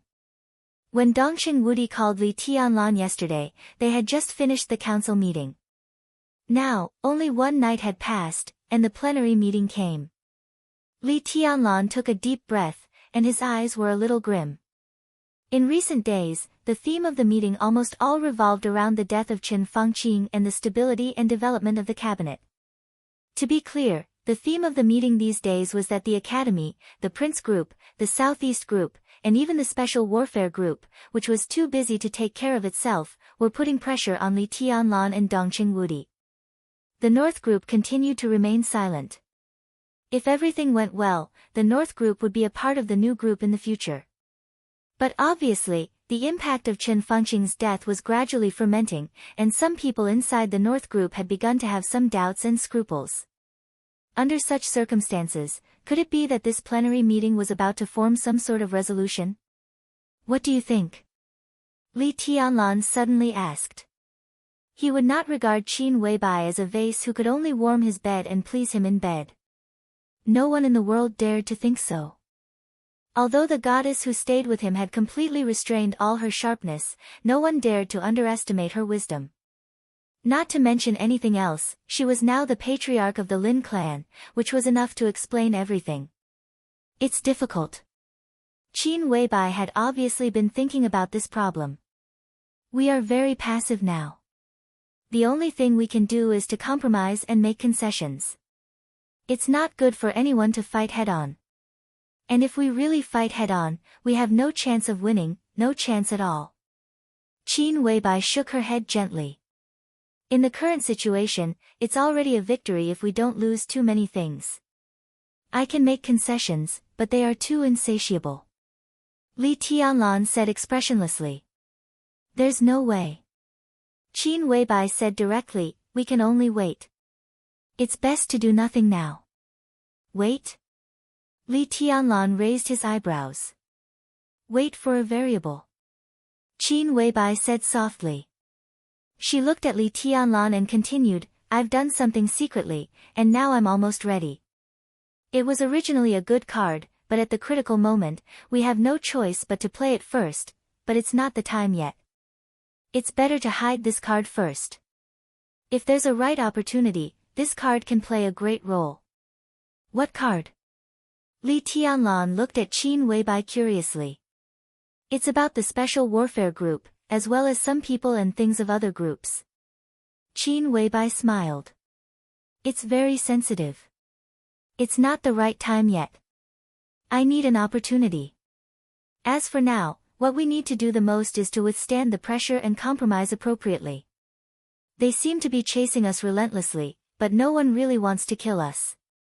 The current situation seems very bad, but in the end, there's a high chance that we'll still end up with a draw. It's just that how this game of chess is going to end up testing the wisdom of the major groups. The coordinates are Hengshui City, Hebei Province. The temperature these days is more than -80 degrees Celsius. It's such a cold day, and there's a long line of elders to do a nucleic acid test. The open-air line. Do it twice. Chapter 11:10. When the girl in the setting sun put down the brush in her hand and stared at her handwriting in the afterglow, she had a poetic beauty and tenderness. The girl was beautiful, and so was her handwriting. The faint fragrance of ink floated in the study. The girl's eyelashes trembled gently, and she looked serious and focused in the afterglow of the setting sun. What did you write today, miss? The bald, tall, and fierce-looking man asked with a smile when he saw the girl stop writing. Anything. The girl inadvertently reached out and touched her rose petal-like lips. She said with a smile, it doesn't matter what I write when I practice calligraphy. The important thing is to calm down. Uncle Yeyu, come and see what I wrote. The fierce man scratched his bald head and looked a little simple and honest when he smiled. I just haven't graduated from junior high school. Whatever you write is good. As he spoke, he walked over slowly and lowered his head to admire the girl's handwriting. The girl also lowered her head to look at her work. On the white xian paper, there were names, positions, profiles, and some deeds written in delicate handwriting. The orange-red light of the setting sun shone on the first line of the fine and delicate characters, and it was so clear that it was somewhat shocking. Sun Liya, male, former member of the Parliament of Zhongzhou State, Deputy Prime Minister of Zhongzhou State, leader of the Prince Group, 76 years old, served as Deputy Governor of Talent Province, Deputy Speaker of Yungue Province, Governor of Dongshan Province, Speaker, and so on.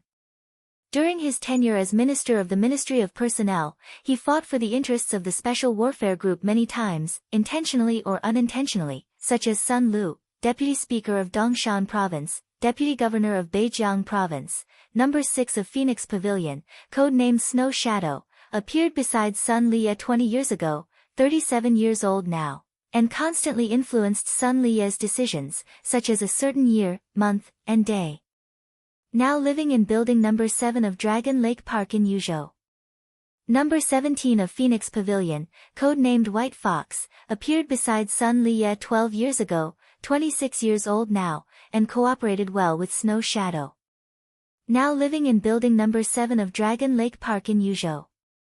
He Pingan, male, 52 years old, was the governor of Dongshan Province, served as Minister of the Ministry of Personnel of Nanyun, Deputy Speaker of Southwest City, one after another familiar name, one after another incomparably illustrious figure, and one after another young woman that almost no one knew about. Behind each name was a long list of deeds, and even provided a lot of specific evidence. All the behind-the-scenes transactions were clearly presented on the paper. There were so many of them that it was shocking. In the dense handwriting on the first page of xian paper in front of the girl, only 2 people were introduced. The girl pondered for many days and secretly investigated for several years. In the end, she only wrote down 7 names. Other than Sun Liya and He Pingan, the former mayor of North City, the current deputy speaker of Yuzhou Province, the current governor of Nanyue Province, and the current secretary-general of the cabinet. The last one was the secretary of Nanyun Province's governor Qinshi, Mao Song. Among the 7 of them, Mao Song's position was the lowest, but the current stage was the most sensitive. If all the 7 materials were published, it would be like a nuclear bomb to the entire Zhongzhou state. Its power was enough to destroy the world and even blow up the entire Kunlun city. Naturally, the Phoenix Pavilion, which had been secretly developing for many years, had more power than this. But there was no need to announce the other powers. The weight of these few people was enough. The existence of the Phoenix Pavilion was not a secret to the 7 people on the list. To the others who were similarly immersed in the gentleness woven by the elites of the Phoenix Pavilion, this was no secret. Following the fall of these 7 people, the others would definitely be in a state of panic. This was the most powerful threat, and also a long knife across their necks.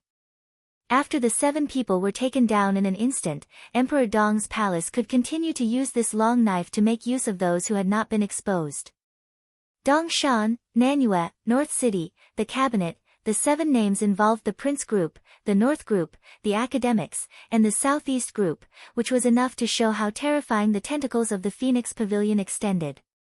And these places happened to be the key places that Emperor Dong's palace would attack next. The girl was not worried at all that no one would believe these things. These people and these things, the authenticity was almost unquestionable. There was a lot of evidence, and a little investigation could find a lot of problems. When this material was published, it would be sent to the council members as soon as possible. Then, the entire Zhongzhou state should be able to hear to that kind of earth-shattering explosion sound. The pressure on Emperor Dong's palace would be greatly relieved. Even if there were still people who would not let go of Emperor Dong's palace, Li Tianlan's graduation would no longer be their main target. Judging from the current terrible situation of Emperor Dong's palace, this was indeed a good card that could pull Emperor Dong's palace out of danger. But the girl always felt a little pity. She originally planned to use this powerful trump card to make a perfect cooperation with His Majesty Li Tianlan. She lowered her head and continued to stare at the words on the paper.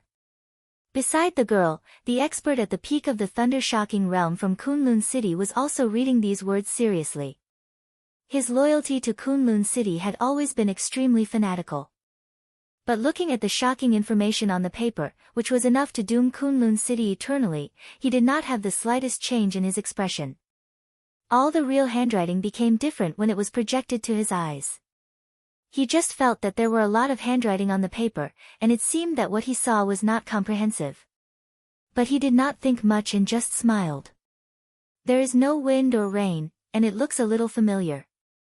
Uncle Ye, you must know about Mistress Sue's calm disturbance. You are laughing at me again. The girl smiled gently. Her real age was less than 13 years old, but she had an indescribable charm. Yi Yu laughed and then said meaningfully, Miss, this poem is not well written. His Highness may not like it. In this situation, His Highness can't wait for the storm outside. The bigger the storm, the better. The girl named Gu Xianyan's smile faded a little.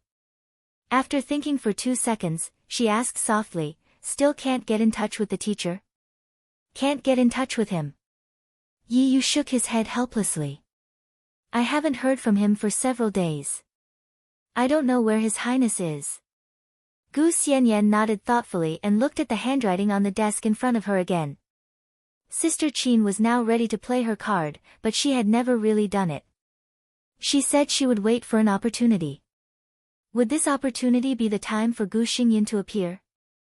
After all, it would be such a pity if Gu Xingyan, the protagonist of this drama, was missing. Chapter 11:11. When Dongxing Wudi and Bai Zhanfang came back, it was nearly 10 o'clock in the evening. Not to mention their gloomy faces, the meeting time was enough to make everyone in the Bai family who really knew the current situation serious. It was another nearly 14-hour meeting. The longer and longer meeting time also showed that Dongxing Wudi was now under great pressure. Except for them, no one knew how fierce the debate was at today's plenary meeting. There was silence in the smoky study. Zhou Mulan, Dongxing Wudi, Bai Zhanfang, and Bai Qingzhao were all smoking in silence. Bai Qingqian peeled an apple and handed it to Li Tianlan. Li Tianlan took it subconsciously, shook his head, and put it on the table. Qin Weibai was making tea. 2 screens hung on the other side of the study. The screens were on, and the figures of Zhou Yuanshan and Wu Zhengmin were equally serious and dignified in front of the screens. These people were almost the core team of the giant group and the new group. It was not convenient for Wu Zhengmin to come now. Zhou Yuanshan was far away in Jiangxia and could not come, but he participated in the discussion through the internet. These people were the most intuitive present and future of the giant group and the new group. After next year's election, Zhou Mulan and Bai Zhanfang would retire, and Dongxing Wudi would continue to be re-elected. At the same time, Bai Qingqian and Bai Qingzhao would enter the Zhongzhou State Parliament, and Wu Zhengmin would serve as a director of Zhongzhou State.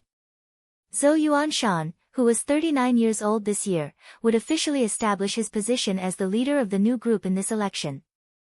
In Li Tianlan and Dongxing Wudi's vision, they intended to push Zhou Yuanshan directly into the parliament.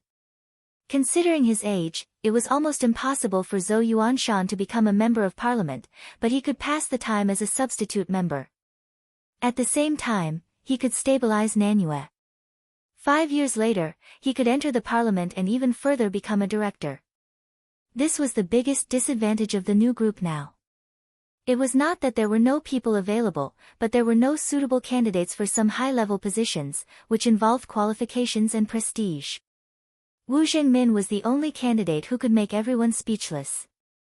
Bai Qingqian also had the qualifications to become a member of parliament.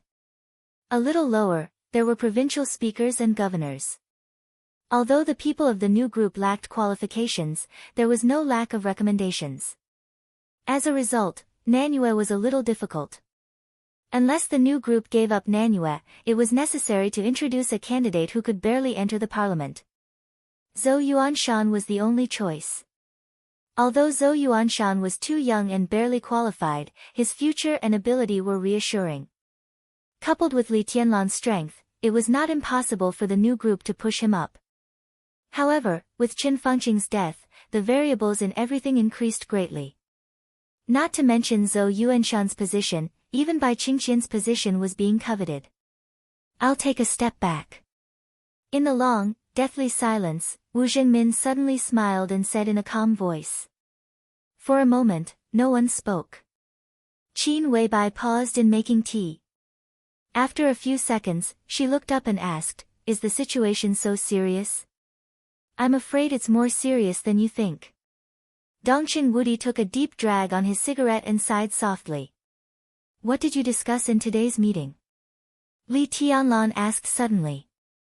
Dongqing Wudi flicked the banquet and couldn't help sneering. Obviously, he was extremely dissatisfied with the content of today's meeting. Human affairs. For 14 hours, they talked about human affairs and united against us. Some people talked about several key positions, even Zhengmin's position. Do they really think we're at the end of the road? We're not at the end of the road. Wu Zhengmin smiled and said, but it's good to compromise appropriately. I'll step down and Speaker Bai will take over. This is the best solution at present. He looked at Dongqing Wudi and then at Bai Qingqian. His eyes were very deep. Everyone could understand what Wu Zhengmin meant. Wu Zhengmin was already very old. If he continued to serve for another term, when Zhou Mulan and Bai Zhanfang stepped down, he would be the oldest in the Zhongzhou State Parliament, whether it was a member or a director. It was the helpless move of the new group for him to go further. After one term, he had to step down anyway. At present, several major groups were targeting the new group. Wu Zhengmin's stepping down at this time was undoubtedly a super heavyweight bargaining chip and a huge compromise for the new group. Now no matter how bad the situation of the new group was, no one really wanted to push Li Tianlan. As long as Wu Zhengmin stepped down, the matter would almost come to an end. With Wu Zhengmin's withdrawal, it also meant that the position of the Deputy Prime Minister of the Cabinet, which was quite important among the directors of Zhongzhou State, was vacant. Other groups targeted Wu Zhengmin not because they really wanted this position. A director's position was the key, especially when this position also represented the Deputy Prime Minister of Zhongzhou State, which was high and powerful. Because everyone wanted this position, but no one was willing to fight for it. If they fought for it, it meant that they would be the first to become chaotic. After all, they were targeting the new group, and they themselves were not monolithic. No one was willing to fight for such a sensitive position. Therefore, even if Wu Zhengmin stepped down, the position of the Deputy Prime Minister was very likely to fall into the hands of the new group. With Bai Qingqian, she could skip the councillor position and directly become the new director of Zhongzhou State. And what the major groups were targeting Wu Zhengmin at this time actually wanted was the original position of councillor that belonged to Bai Qingqian, which ranked third in the cabinet. After the new group lost this position, the plan to attack the cabinet had almost failed, but there was still a chance for a comeback. Nanyue, Jiangzhou, Dongshan, Jiangnan, and Siye. With 5 provinces in hand, if it operated properly, the new group would still be the top group in Zhongzhou State, and it could also establish its right to speak in the cabinet to a certain extent. And if it gave up its strong position in the cabinet, the new group could fully help the giant group fight for some other positions while stabilizing its position, which was also the key of the key. The two groups had always had high expectations for this election, and it could be said that they were determined to win several key positions. The battle for the cabinet was one of the focuses. Nanyue was also the focus.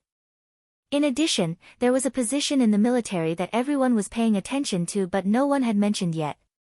After the election, even if Dongqing Wudi was re-elected, he would inevitably step down from the position of the commander of the Border Control Corps.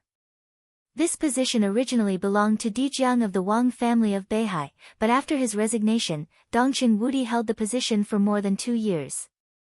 The giant group undoubtedly wanted to take back this traditional sphere of influence that belonged to them. What did the commander of the Border Control Corps mean? It was possible. It could be said that he was a super heavyweight in the military, a member of Zhongzhou State, a deputy minister of the army headquarters, a director of the military, and a marshal of hundreds of thousands of troops. It was no exaggeration to say that the final ownership of this position had the most direct relationship with whether Dongqing Wudi's influence on the military was strong or not. If there were no changes within the Wang family of Beihai, the most powerful candidate for this position was the deputy minister of the army headquarters, Yi Dongsheng, who was known as the god of army of Zhongzhou state. If he came forward, the giant group could only give up no matter how unwilling they were. Today, in the whole of Zhongzhou state, no one was more suitable to go to the border control corps than Yi Dongsheng. If Beihai pushed him forward, then the others had nothing to say. But now Yi Dongsheng was fighting for the position of director, and it was impossible for him to go to the border control corps. In this way, the giant group had hoped to fight for it again. The new group still didn't know who the giant group was going to push to fight for that position. Even Li Tianlan didn't know. They only knew that in Dongqing Wudi's mind, this person was almost a candidate who would definitely succeed if he was pushed forward. This also meant that in everyone's mind, that person was the most suitable person to go to the border control corps besides Yi Dongsheng. Li Tianlan had seen the list of generals of the giant group and never felt that anyone had such strong competitiveness. And this position was also closely related to the advance and retreat of the new group. Wu Zhengmin couldn't work for too long. Obviously, he thought that it was a good result to use his retirement as a bargaining chip to calm the storm, and at the same time to fight for more favorable conditions for himself and to let the new group plan the layout again. And such an outcome meant that the suppression of the new group by the major groups had been effective, and the plan of the new group had been severely thwarted. At the same time, he also gained something. The new group could also fight for other interests if it stabilized itself. In Wu Zhengmin's view, the situation caused by him taking a step back was a draw in the future. No matter how unwilling he was, such a situation was relatively the best. It's not that simple. Zhou Mulin, who was a man of few words, suddenly said. What does the council think of me? Li Tianlan suddenly asked. Now everything could be said to be caused by him. Although he didn't do anything, he couldn't come up with evidence to prove his innocence.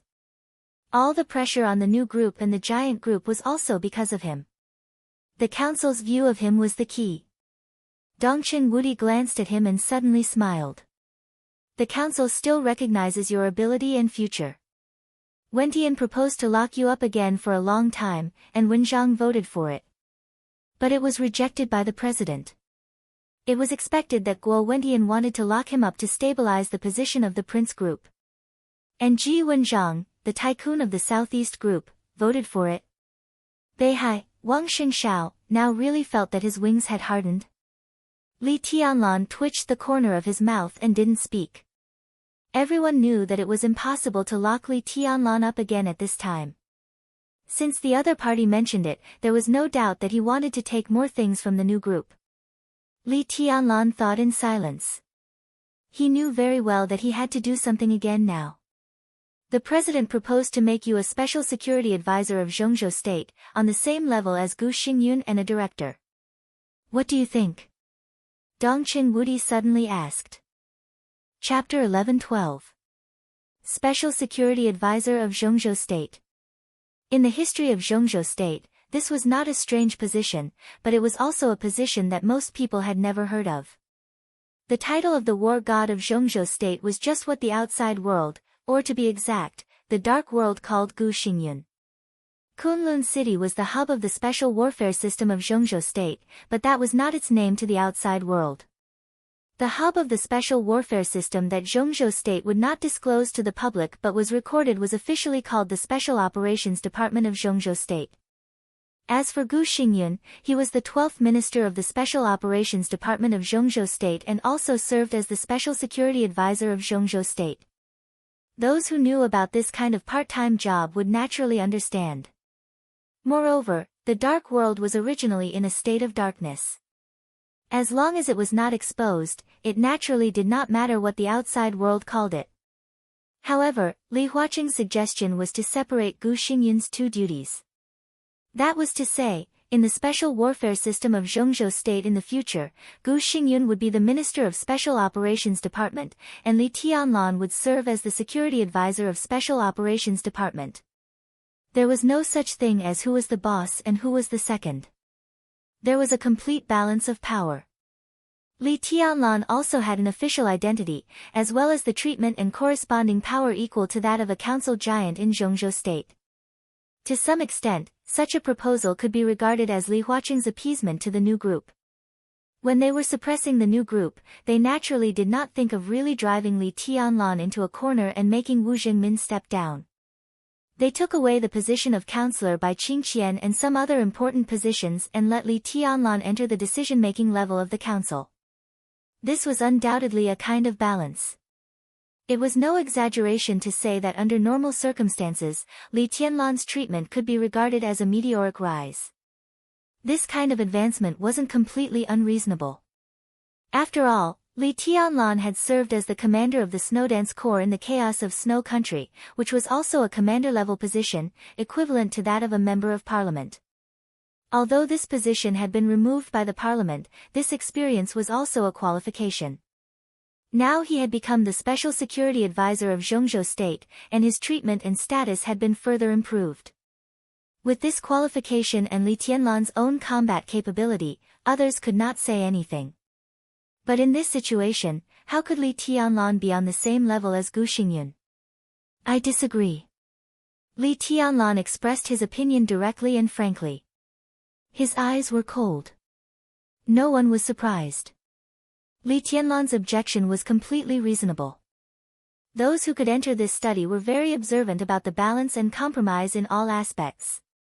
The moment they heard Dongqing Wudi convey Li Huaqing's proposal, they understood something.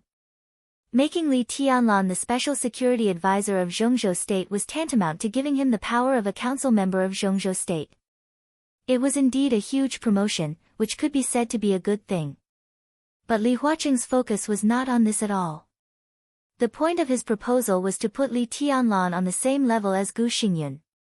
The level of the special warfare system of Zhongzhou state was a very serious matter. Of course, many aspects would be considered. Li Tianlan's combat capability was stronger than Gu Xingyun's, but it did not mean that he had to lead Gu Xingyun. Li Huaqing proposed that they should be at the same level. Li Tianlan did not agree with Gu Xingyun's combat capability. It was the situation of Gu Xingyun, or the Special Warfare Group.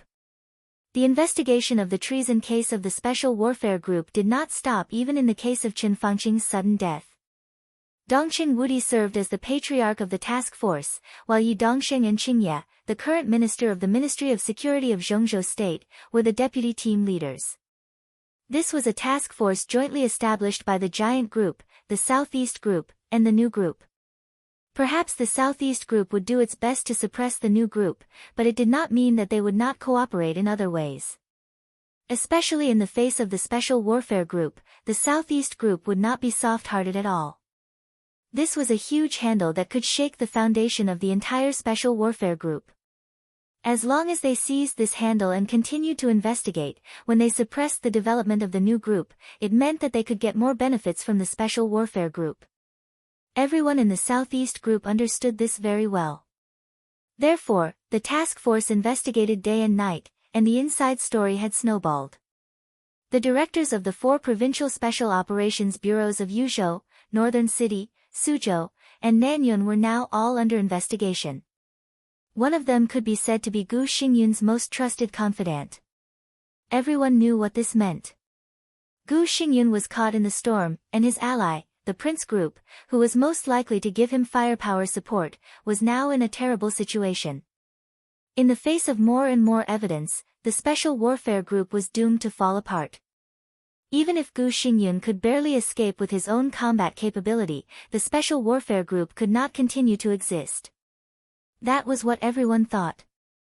Until Li Huaqing proposed that Li Tianlan and Gu Xingyun should be at the same level. This suggestion really had some hidden meaning. There was no doubt that letting Li Tianlan become the special security advisor of Zhongzhou state was indeed a comfort to the new group, but the more important meaning behind this proposal was to protect Gu Xingyun. Li Tianlan and Gu Xingyun should be at the same level. This was undoubtedly a hint that the treason case of the Special Warfare Group should come to an end here. As Li Tianlan entered the parliament, the Special Warfare system was bound to undergo a big reshuffle. The elites of the Li family were in contact with the Special Warfare system of Zhongzhou state again after more than 20 years. Gu Xingyun was bound to be cautious and did not dare to make any mistakes.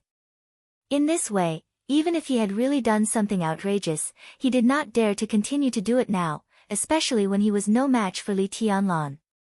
He could only behave himself. After all, Gu Xingyun was also an expert who was close to the peak of the invincible realm. Perhaps after realizing the extreme strength and presumptuousness of his personal strength, Li Huaqing's suspicion of Li Tianlan did not disappear, so he thought of using Gu Xingyun to check and balance Li Tianlan. This was not a good choice, but it was the only choice. Of course, there were better ways, such as transferring Wang Xingxiao to take over Gu Xingyun's position. But in this way, not to mention the backlash within the Special Warfare Group, the Southeast Group and the new group were not fools. Who would be fooled by such an obvious provocation? Such a proposal could not be passed at all. In order to protect Gu Xingyun, the Prince Group, which also needed an ally, would definitely support it. The North Group, which already had doubts, would only choose to be neutral. The Southeast Group was also happy to see Gu Xingyun involve Li Tianlan's angle, but it would not make a clear statement. In this way, the probability of passing was very high.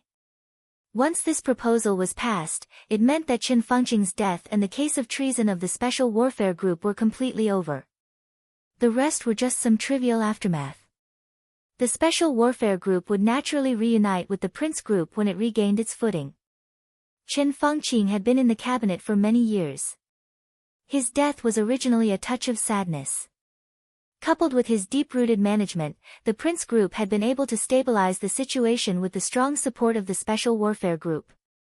Now that the new group had lost the initiative, it was no longer advisable to cut a piece of meat off the Prince Group. Similarly, their plan to conquer the cabinet would also be completely ruined and doomed to failure. But the new group did not gain nothing. Li Tianlan entering the parliament and becoming an invisible director could also be regarded as the expansion of the new group's sphere of influence. This was also the result that Li Huaqing wanted. He hoped that the new group could rise and make its voice heard in different fields, but he absolutely did not want it to be too tough in one field, such as the cabinet. The new group had no choice but to accept such an outcome. This is unacceptable. The Prince Group, which has stabilized its position, has an ally, and it is not difficult to stabilize the interior. Li Huaqing is also willing to let the Prince Group have one more director to cooperate with Guo Wentian. The decline of their influence is inevitable, but the appointment of the new director is certain after Li Huaqing's promise. This was already a great harvest. Such a situation was also Guo Wentian's dream. And Bai Qingxian entered the cabinet and replaced Wu Zhengmin. The position of counselor left by her was the goal of the Southeast Group. The Prince Group wanted the position of the new director, the Giant Group wanted to protect the new group, and the new group wanted to stabilize itself. No one would compete with the Southeast Group. Li Huaqing was also ready to unite most of the forces to promote Hua Xingyang as the Prime Minister. So the Southeast Group would get the position of the counselor as it wished. And the academics also achieved their set goals.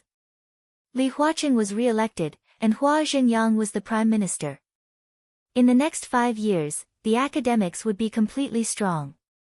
It was already a great harvest for the Special Warfare Group to be able to stabilize its position. Naturally, it would not ask for too much. And the deal between the North Group and the new group would not let each other down. In this way, the situation between the six would be completely obvious. The new group, the Special Warfare Group, and the Prince Group were all losers, but they also gained something. The Giant Group and the North Group did not lose or win, but they also got what they needed. As the victors, the academics and the Southeast Group had their gains, but at the same time, they had to pay. The most important thing was that after this, the entire Zhongzhou state would become stable. Stability was always the overriding factor. Victory and failure, balance and compromise, every move of the major groups was between advance and retreat. No one left dismally. After reaching a situation that everyone could accept, the stability would continue. They never tried to destroy any strong group, but they could freely advance and retreat. This was the key to Li Huaqing's success today, and it was also the style of the academics. Now it seemed that it was undoubtedly very clever. Countless thoughts were running in Li Tianlan's mind, and he suddenly said, "What's the result?" "No result." Zhou Mulan suddenly smiled. "The pressure is great, but I can still stand it for the time being," but, he shook his head and did not continue. Li Tianlan already understood what he meant. If there was no hope of a comeback, then this result was the best result. Li Huaqing protected Gu Xingyun. Although they were somewhat unwilling, they could only accept it for the time being. After all, it was not a bad thing for them that Li Tianlan entered the parliament. Moreover, the difference in combat strength between Li Tianlan and Gu Xingyun was extremely obvious. But in the environment of the special warfare system, Li Tianlan's strength would not be shaken at all because of his shallow foundation.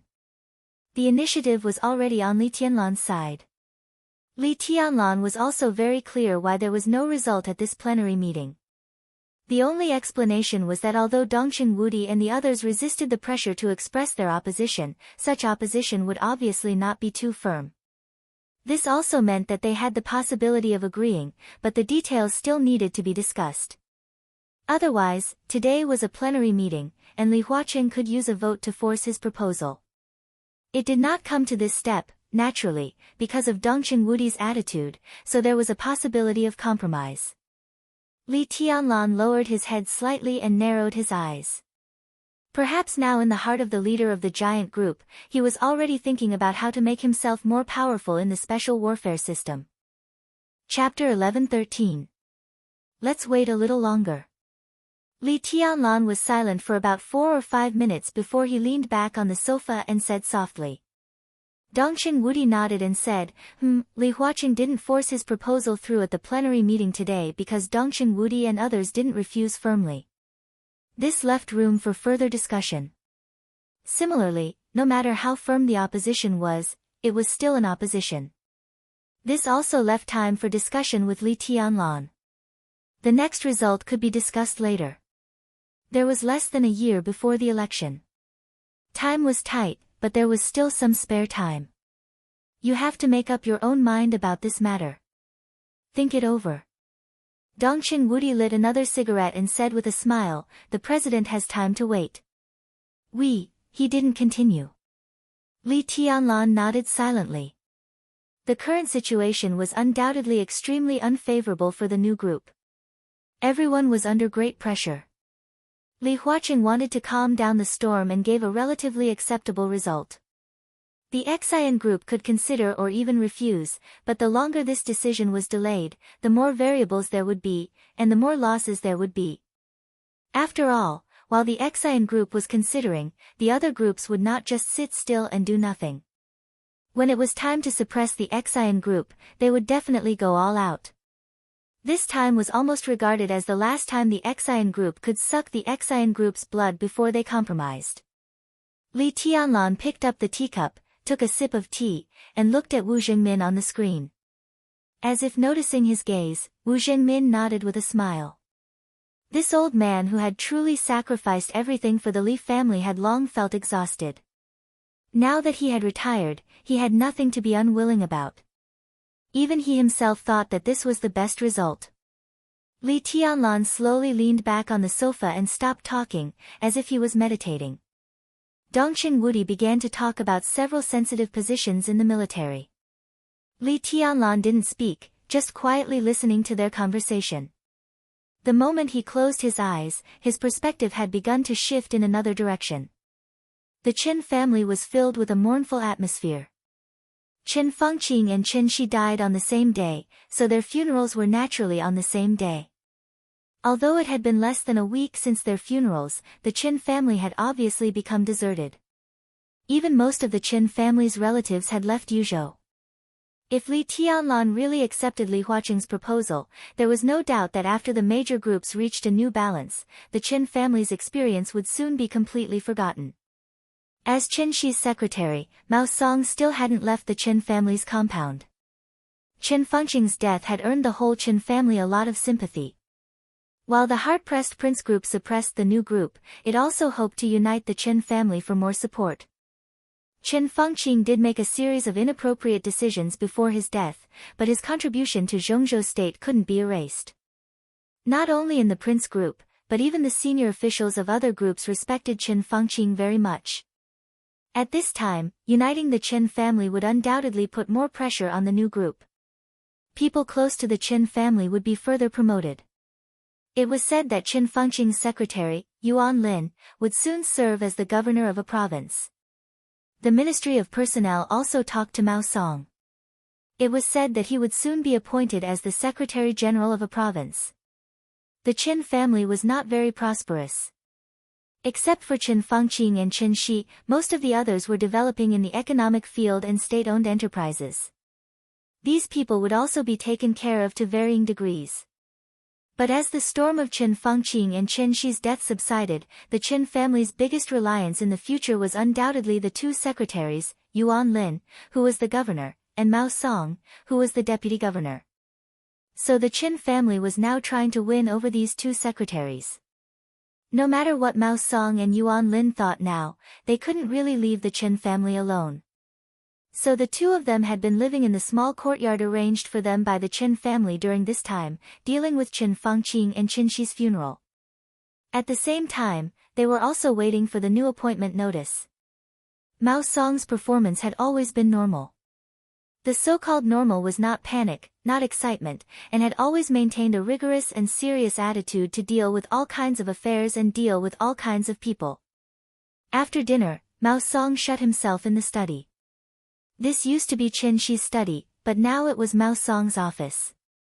It could be seen that the Qin family valued and wanted to win him over. He was now studying several documents about Nanyun province.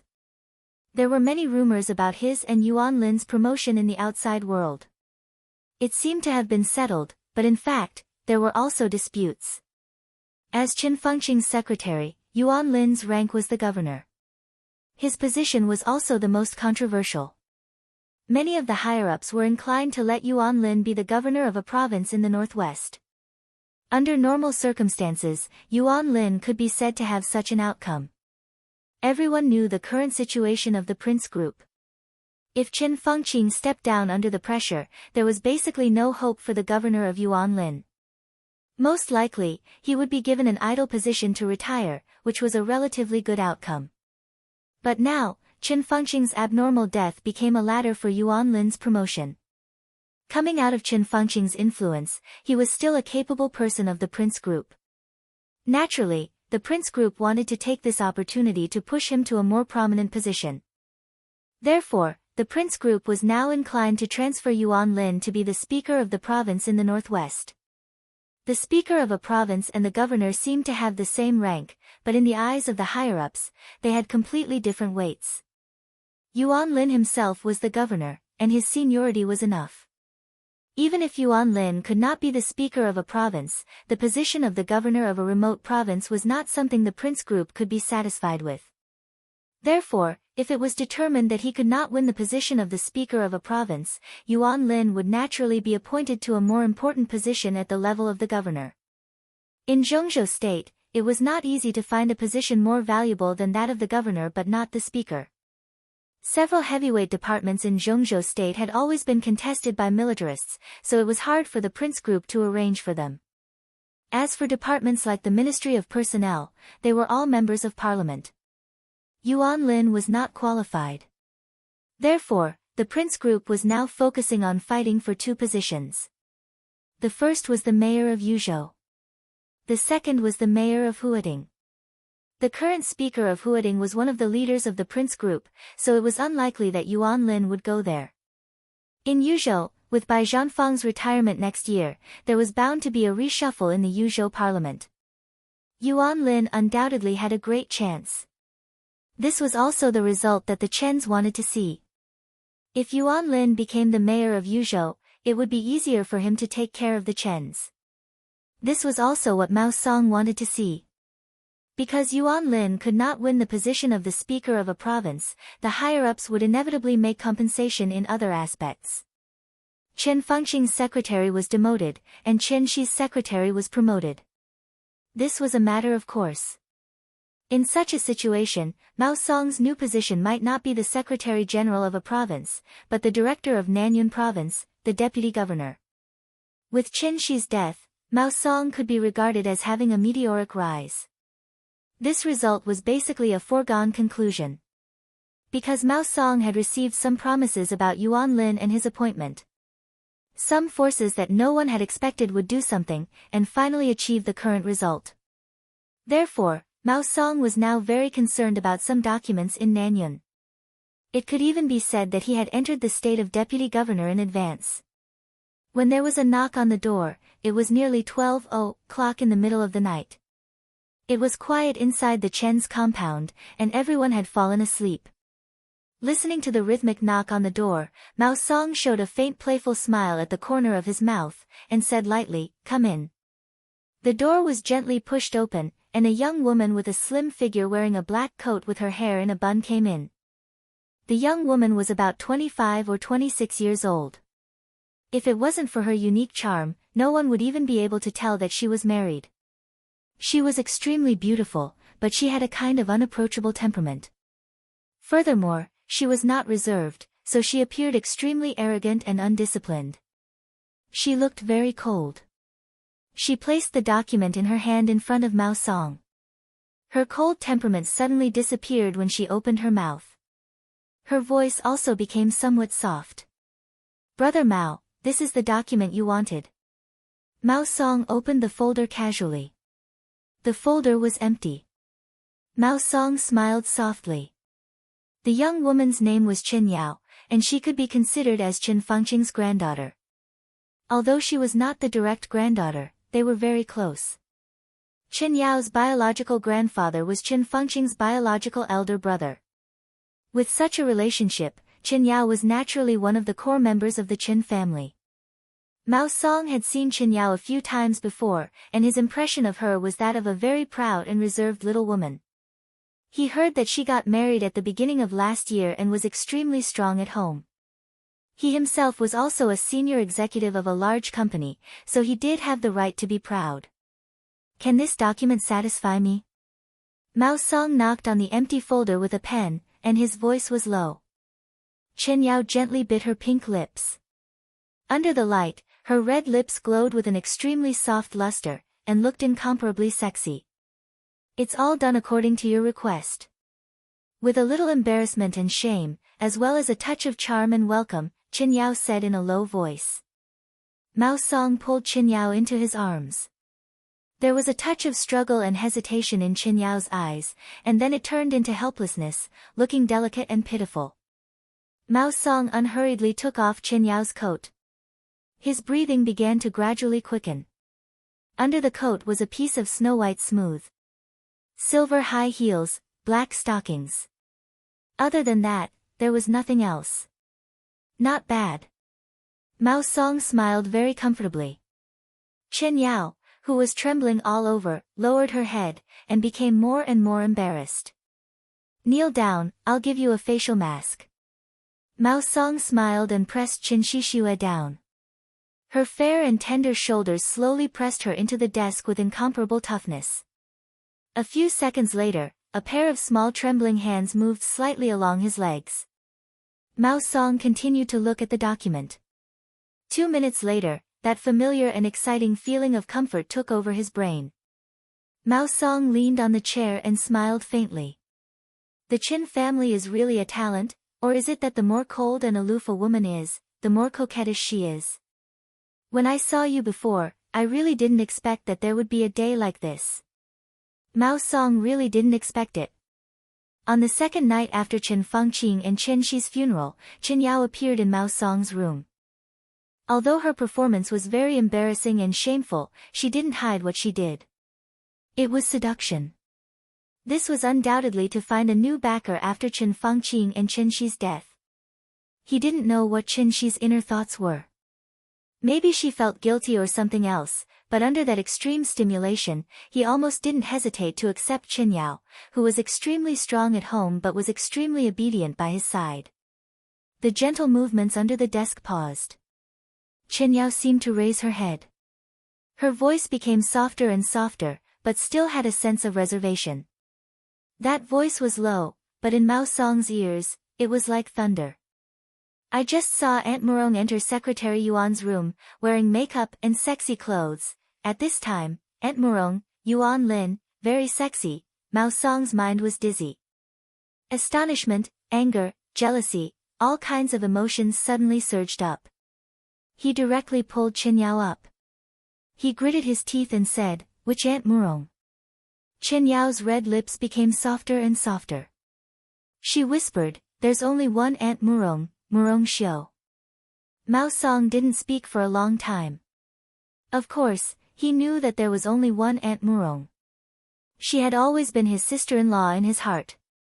A beautiful, reserved, mature, dignified, gentle, virtuous, and elegant woman. It wasn't that Mao Song didn't have any other thoughts, but he didn't dare to have any other thoughts. Because that was Qin Shi's wife. And now, Qin Shi's wife, wearing sexy clothes, was in Yuan Lin's room. What was she doing? What was she doing? Qin Shi's bones were not cold yet. Slap. Mao Song slapped Qin Yao's butt fiercely. He gritted his teeth and said, "You bunch of bitches." Amidst Qin Yao's low exclamation, Mao Song directly picked her up and threw her on the bed in the lounge. Her hysterical venting didn't cause any waves in the Qin family's courtyard. It wasn't until nearly 3:00 in the middle of the night that Qin Yao put on her coat again and sneaked out. Mao Song laid on the bed, thinking about random things in the lounge full of ambiguous smell. He thought about Qin Yao for a while, then thought about Murong Xiu. He thought about her appearance in Yuan Lin's room at this time. He thought about her usual dignified and gentle appearance. He thought about Qin Shi again. Sometimes he gritted his teeth, sometimes he sighed softly. He gradually fell asleep in a daze. In the dark lounge, a shadow that had witnessed everything slowly moved and finally came to Mao Song's bed. The shadow was vague, as if it didn't exist, but from a distance, a gaze was always watching here. Mao Song turned over in bed uneasily. His brows gradually wrinkled, and his breathing began to become rapid. In the chaotic dream, Qin Yao became Murong Xiu. The woman he once dreamed of seemed to have lost all elegance and reserve, leaving only rich and intoxicating gentleness and charm. She obediently knelt in front of his door. Bang! In the dream, the sound of the door breaking sounded. Qin Shi stood outside the door with a twisted expression, staring at him. A Qin Shi covered in blood from head to toe.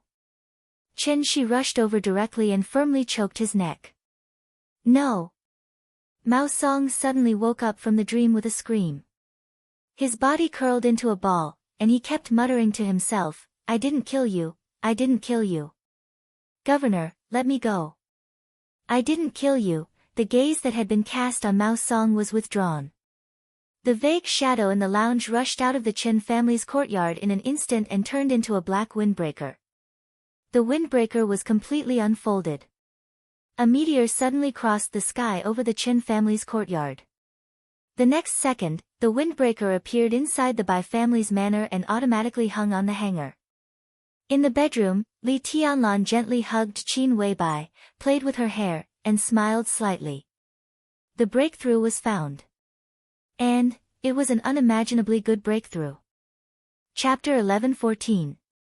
Except for a few people involved and Li Tianlan, no one else knew the absurd scenes that happened in the Qin family's courtyard. The rich amount of information made all kinds of ideas spin rapidly in Li Tianlan's mind. Qin Yao, Murong Xiu. Mao Song, Yuan Lin.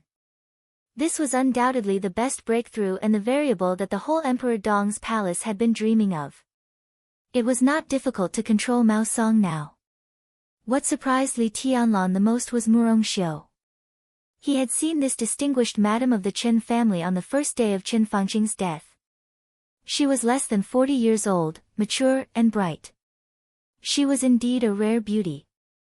If he had not seen it with his own eyes, he would not have imagined that this lady, who looked extremely dignified and reserved, could be more open than Qin Yao and Mao Song.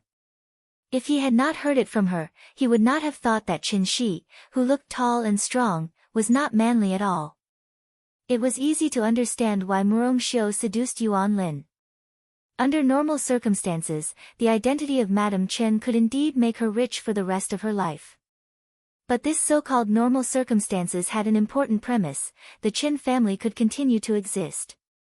This was obviously impossible. Li Tianlan was not so generous. Everyone knew this. Being Yuan Lin's mistress did not sound good, but as long as she left the Qin family, at least she could continue to live. Li Tianlan shook his head subconsciously. His heart was still surging with joy. He had decided to take advantage of this opportunity. It was Mao Song who killed Qin Shi. There was no doubt about this. Mao Song's behavior in his dream was enough to explain the problem. The clue given by Xianyuan Wushang also pointed to Mao Song. Li Tianlan did not know how Xianyuan Wushang found Mao Song, but he had an almost instinctive trust in Xianyuan Wushang.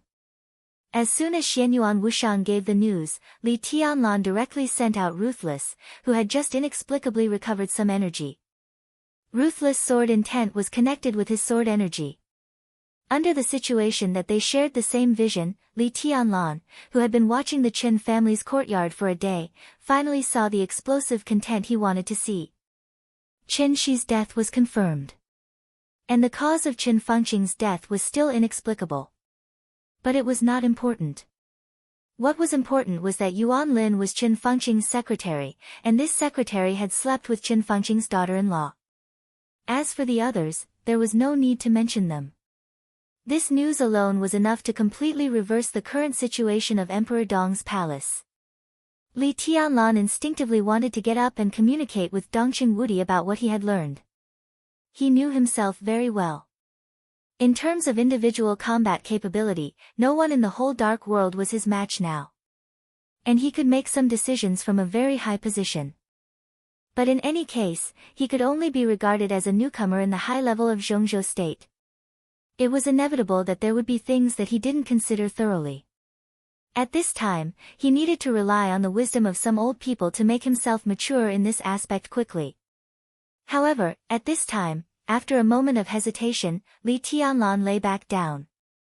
He didn't tell Dongqing Wudi about Mao Song before, because he couldn't explain the source of the information. He didn't know this himself. Monitoring Mao Song was his trust in Xianyuan Wushang.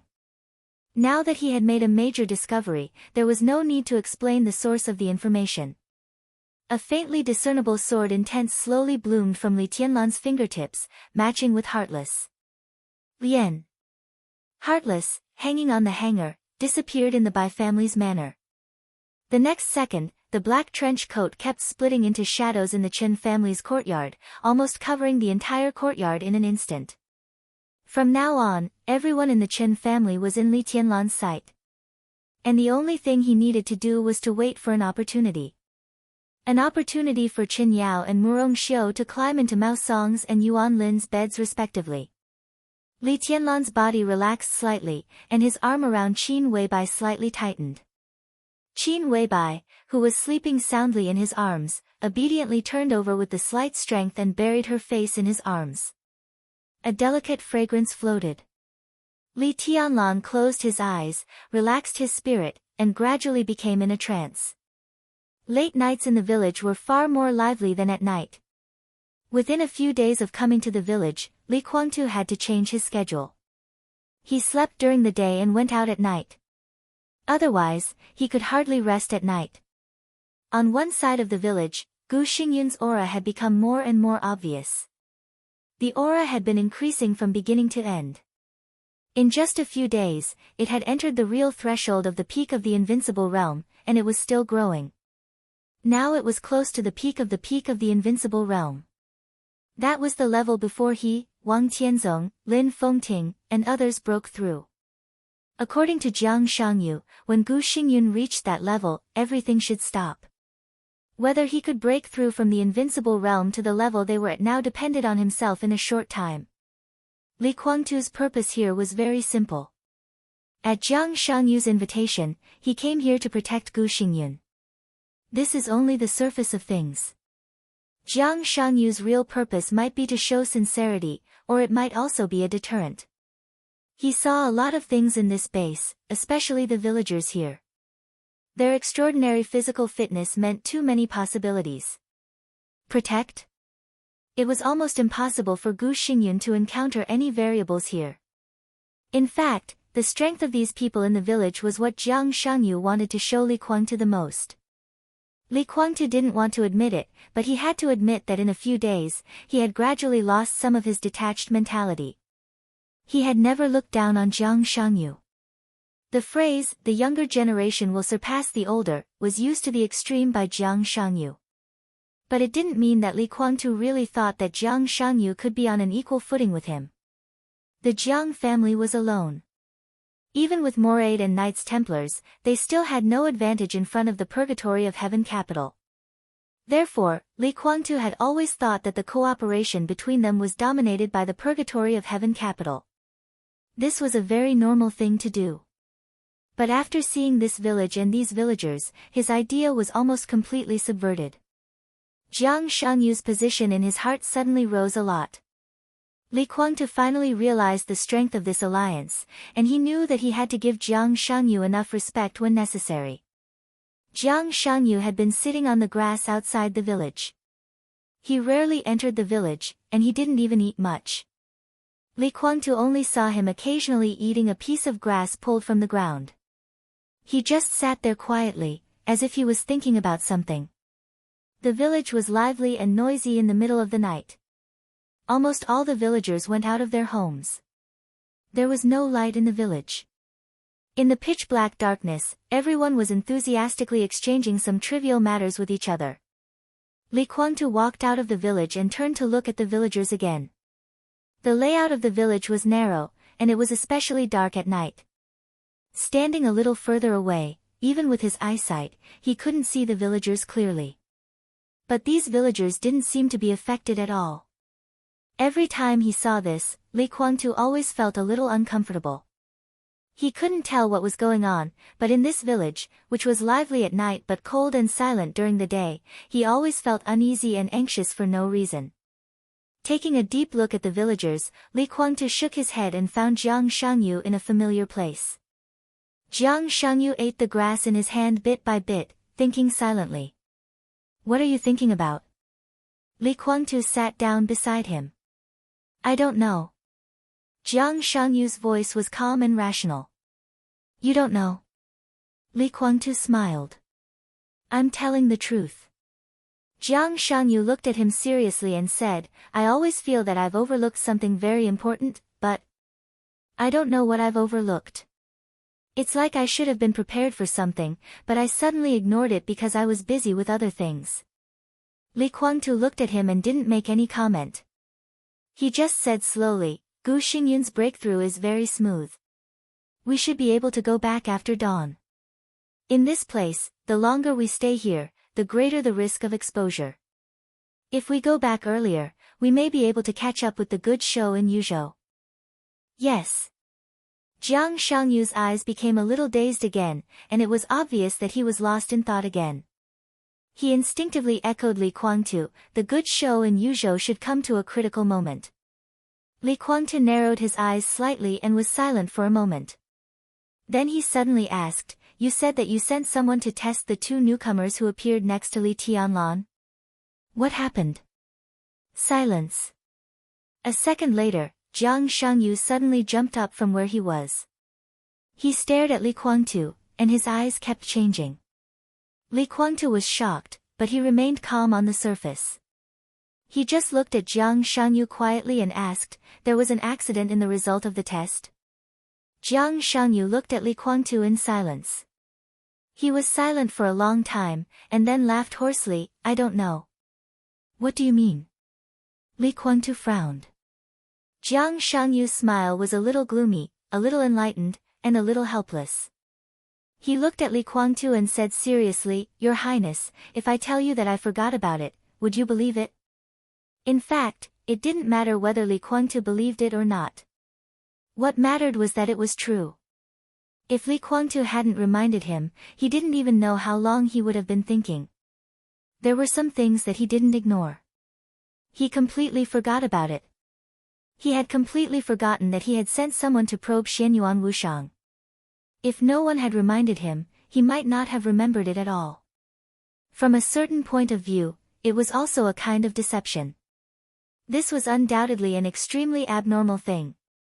Jiang Shangyu took out his mobile phone and began to dial.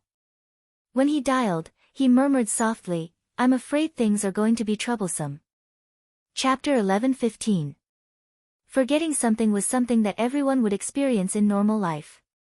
However, it was something that he was very concerned about, but he forgot it.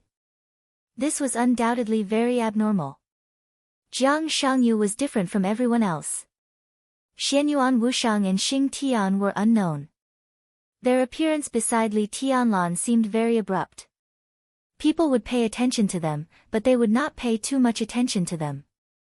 After Jiang Shangyu used all his connections to investigate Xianyuan Wushang and Xing Tian to no avail, and consulted Li Guangtu several times to confirm that the Li family could not have these two people, he immediately realized that the sudden appearance of these two people might bring some changes. Probing their origins. This was the first thing Jiang Shangyu did, and it could be said that it was the thing he paid the most attention to. But he forgot. The result of the test was already obvious. If there was no problem with the origin of the two people, Jiang Shangyu could not forget such an important thing. This kind of natural neglect was so careless that it was as if he had deleted a very insignificant thing from his memory. Fraud. And it was a fraud with extremely high authority. If Li Guangtu had not asked, perhaps Jiang Shangyu would not have remembered that he had tested Xianyuan Wushang until Xianyuan Wushang showed some authority in front of him. This consequence, Jiang Shangyu felt a little cold in his heart, and he also had some doubts. The other party's means of making him forget this matter was too obvious. There were only two obvious possibilities. One was to start from his spiritual world. If so, Jiang Shangyu would not feel that he had neglected anything at all, so this possibility could be ruled out. As for the other one, it was fraud. Just fraud. If he guessed correctly, Xianyuan Wushang and Xing Tian should be Li Tianlan's guides. With the importance they attached to Li Tianlan, how could one of the two guides be a fraud? Jiang Shangyu could not understand. It seemed that no matter who came, it was more suitable than a person on the path of fraud. His existence also seemed to affect the cooperation between the two guides. If one of them was in the field of fraud, then what was the other one? Jiang Shangyu put the phone to his ear. The phone was quickly connected. The person on the other side of the phone cautiously said a bunch of secret codes, and then hung up the phone. Then an autopsy report and a lot of photos began to appear on Jiang Shangyu's mobile phone. Jiang Shangyu held the mobile phone and looked at the photo carefully. After a while, he smiled at Li Guangtu and said, "Thank you for reminding me, Your Highness. If you hadn't reminded me, I would have forgotten about it. I've just called Yuzhou province. The result has come out. You can take a look at it together." Li Guangtu walked over quietly and looked at the photos on the phone with Jiang Shangyu. There was a badly mutilated corpse in the photo, which made Li Guangtu frown. For a moment, he couldn't even understand how the other party died. It looked like there was some kind of power that kept expanding inside the body of the deceased, and finally completely destroyed all the internal structure of the deceased. To be precise, it was as if someone had quietly planted a heavy bomb in his body. However, although the deceased in the photo was badly mutilated, there was no trace of explosion. Jiang Shangyu silently slid the screen and flipped through the photos taken from different angles. After a while, he whispered, "My conclusion is basically the same as the autopsy report. Some kind of energy completely stimulated the accelerated growth of all the organs in the deceased's body in a short period of time in an incomprehensible way. The consequence of accelerated growth is not that the organs in the deceased's body age rapidly. That kind of power has been increasing, and in the shortest time, it directly broke through the capacity limit of the organs in the deceased's body. All his organs are like balloons being blown up. The energy is increasing, and the expansion is getting faster and faster." Finally, bang! On Jiang Shangyu. "You described vividly, the heart, lungs, liver, stomach, blood vessels, muscles, bones, and even every drop of bone marrow and every cell in the deceased's body completely exploded because they couldn't contain that kind of power, which led to the current result. The autopsy report doesn't seem to be as detailed as you said. Li Kuangtu squinted at Jiang Shangyu. He just hurriedly glanced at the autopsy report on the screen. There were a lot of vague words in the report, as well as a description that could not be confirmed. In fact, it was similar to what Jiang Shangyu said. However, if you didn't listen to Jiang Shangyu and only looked at the report, you would get another vague conclusion. In the end, the report did not give any clear results. It only said that the cause of death was temporarily unknown, but it ruled out certain possibilities such as poisoning, disease, and homicide. Jiang Shangyu was silent for a while and slowly said, "I do know more than them, but it's only about the way of death of the deceased itself. I want an explanation." Li Kuangtu said lightly. "Your Highness should be very familiar with this kind of energy." Jiang Shangyu laughed and pointed in the direction of Gu Xingyun. "Similar energy is the key to Gu Xingyun's recovery. You should have felt it. In addition, the dragon vein in Li Tianlan also has this kind of energy." "You mean?" Li Kuangtu raised his eyebrows. "Vitality." Jiang Shangyu's tone was affirmative and calm. The dragon vein in Li Tianlan is essentially vitality, and the energy in the body of the deceased is also vitality. If we have to compare, the vitality contained in the dragon vein is essentially stronger than the energy in the body of the deceased, but it is too weak. And the vitality in the body of the deceased is far greater than the dragon vein in Li Tianlan's body in total. If this kind of energy is only a little bit, it has unimaginable benefits for the body of the deceased. For example, it can cure all the hidden dangers in his body, so that he will never get sick again in this life, and even won't have a cold. It can let him live for more than 100 years or more. But once this kind of energy exceeds a certain limit, it can also be a sharp weapon for killing. The injuries in the body of the deceased were blown up by this vitality. That trace of vitality is constantly increasing, which is equivalent to planting thousands of miniature bombs in his body. This method is very cruel. Even I can't imagine the pain the deceased suffered before he died. Thousands of miniature bombs exploded in his body. Li Kuangtu coughed subconsciously. Jiang Shangyu continued to look down at the screen. After a while, he laughed and murmured, "It turns out to be Saint." Li Kuangtu was a little surprised. He doesn't have this kind of means. I'm not talking about the Deputy Palace Master of the Invincible Realm in Emperor Dong's palace. Jiang Shangyu said softly, "Although we are both saint, we are talking about two different concepts. Saint is just a code name for Wei Kunlun, and I'm talking about the real saint, the kind that is only one step away from the angel. But saint plus deception, what kind of inexplicable combination was this?" The Miracle City was a forbidden place for any force, especially for these leaders. They had to be even more cautious, so no matter what kind of combination, a holy disciple was a must. Saint plus a calligrapher was the best combination, and saint plus an apostle was the most violent combination. Even if it was a martial artist, it was more useful than deception. What was the other party thinking? Maybe things are not as bad as I think. Jiang Shangyu shook his head subconsciously and said softly. At least if it was saint plus deception, it was basically impossible for Mao Song to be exposed. This also meant that Li Tianlan would still be in a terrible state. Li Kuangtu looked down at the photo in Jiang Shangyu's mobile phone thoughtfully. If it was just a test, why did he die? What do you want to express in such a cruel way? Li Kuangtu suddenly asked. It's not his fault. Jiang Shangyu laughed. We can test, and the other party can. We can avoid it. So if I want to get the result I want, I naturally have to force the other party to take action. Otherwise, if we talk for a long time, the result is ambiguous. What is it? I'm the one who arranged for this person to die. Xianyuan Wushang. Xing Tian. Jiang Shangyu repeated these two names and said, everyone has a taboo that can't be violated. You can also say it is the bottom line, whatever it is. In short, it is something that can't be offended. It's too easy to test their origin. An idiom is enough. Helping the wicked. Li Kuangtu raised his eyebrows slightly. Helping the wicked. Jiang Shangyu nodded with certainty. Is there any profound meaning to this word? Li Guangtu was a little confused. This word was easy to understand. Maybe it was not commonly used, but basically everyone knew what it meant. There are a lot of things involved. Jiang Shangyu said slowly, for example, fate, mystery, a mess. To put it simply, the meaning of this word is actually very rich. It represents the most humiliating period of history in human history, and it can be said to be the best strategy to sow discord in history, which has caused many consequences. He seemed to think of something, and his eyes were a little playful.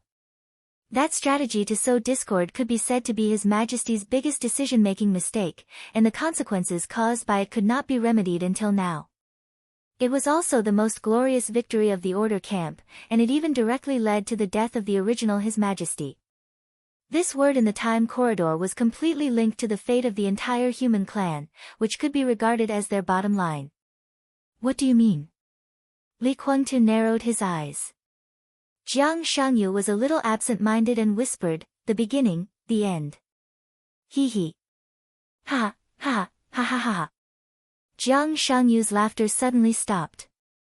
An incomparably sharp sword intent enveloped his body. He slowly turned around. In his sight, the sword intent on Li Guangtu's body kept gathering, almost tearing the world apart. What do you mean, Your Highness? Jiang Shangyu's smile remained unchanged. I don't understand what you're saying. Li Guangtu said blandly, what is an angel? What is a saint? What is helping a tyrant? What is a strategy to sow discord? What is the so-called beginning and end? Jiang Shangyu looked at Li Guangtu silently for a long time. In the distance, Gu Xingyun's aura gradually stabilized. Jiang Shangyu suddenly smiled and said, I can't tell you. Really? Li Guangtu's smile was a little cold. But I can also tell you. I'll tell you everything. Jiang Shangyu continued, but there is a condition. Say it. Li Guangtu's voice was cold. Jiang Shangyu smiled and pointed in the direction of Gu Xingyun, with a sincere expression. Join us, all of this will no longer be a secret to you. I'm in a state of confusion, and there are many things I can say at will. You can even know more than Li Tianlan, but this requires you to really join us. I can bring you not only knowledge, but also power. He looked at Li Guangtu with deep eyes, as if tempted by the devil. Your Highness, don't you really want to go further? If you join us, I can guarantee that you can break through again in a short time and touch the real supreme level. Li Guangtu was silent. The surrounding world was silent. At that moment, all the hair on Li Guangtu's body stood up. The village, which had been bustling just now, became dead quiet in an instant. Li Guangtu could not see through the darkness, but he could clearly feel that the villagers who had been communicating with each other stopped talking at the same time and turned around at the same time. Countless pairs of eyes locked on him at the same time. The eyes were incomparably cold, without any anger. It was like a group of dead people staring at him. Chapter 11:16. The simple and elegant boat floated lazily and leisurely on the surface of the hidden Dragon Sea. Li Huaqing tossed the fishing rod in his hand and casually picked up a tangerine and peeled it. He smiled and said, How was the meeting this morning? Hua Zhenyang smiled and nodded in agreement. The cabinet meeting in the morning seemed to be held quietly, but in fact, it was secretly thrilling enough to suffocate everyone. All the people in Zhongzhou state who got the inside information, that is, all the governor-level officials, were paying attention to the result of this meeting. The contents of last night's plenary meeting had already been spread out through some obscure channels. The core members of the major groups all knew the news. Regarding Li Huaqing's proposal, the situation facing the new group, and the situation of Vice Prime Minister Wu Jingmin, these were all the focus. Hua Zhenyang presided over the cabinet meeting today. In everyone's eyes, there was a sense of aggressiveness. Whether Wu Jingmin would advance or retreat could be seen from the results of this meeting. From a certain perspective, Wu Jingmin's results seemed to indicate the new group's future strategy. Would they compromise or remain in a stalemate? Contrary to everyone's expectations, this highly anticipated meeting went unexpectedly smoothly. After losing the Prime Minister, the cabinet meeting presided over by Second Minister Hua Zhengyang almost became the only one that carried out his will. Wu Zhengmin didn't say much from beginning to end. Even when he expressed his opinion, his attitude was that he supported the Second Minister's decision. Hua Zhengyang was in a good mood for the first time since he had complete control over the cabinet. His expression was a little reserved. We've passed a few controversial proposals, and we've also nominated a few departments, including a minister. It shouldn't be a big problem for the Ministry of Personnel to investigate. That doesn't mean anything. Li Huaqing shook his head. Hua Zhenyang was in charge of the cabinet after Chen Fangqing's death. This was the first time Hua Zhenyang had called a cabinet meeting. No matter what the others thought, they wouldn't openly object. It was reasonable for the cabinet to pass several controversial proposals. As for the nominations from the other departments, they were just nominations. They needed to be discussed and finally decided during the meeting. I know. Hua Zhenyang nodded. He thought about it and said, Deputy Premier Wu is getting on in years. This is not a good thing. Li Huaqing said meaningfully. Hua Zhenyang squinted. Eyes, no words. He naturally knew what Li Huaqing meant. Regardless of his age, Wu Zhengmin's style of doing things had always been stable. His criminal methods were also relatively gentle. Most importantly, Wu Zhengmin had always followed the rules when it was time to. Even as an opponent, Hua Zhenyang could not find any fault with him.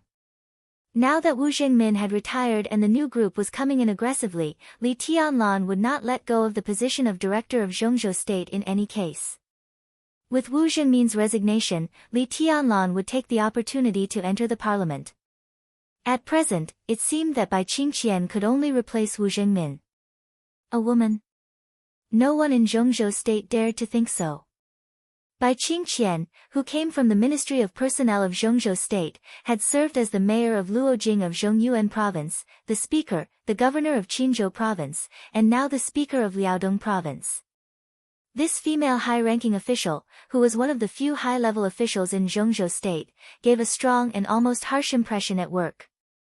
Although her character had eased in recent years, she was more powerful.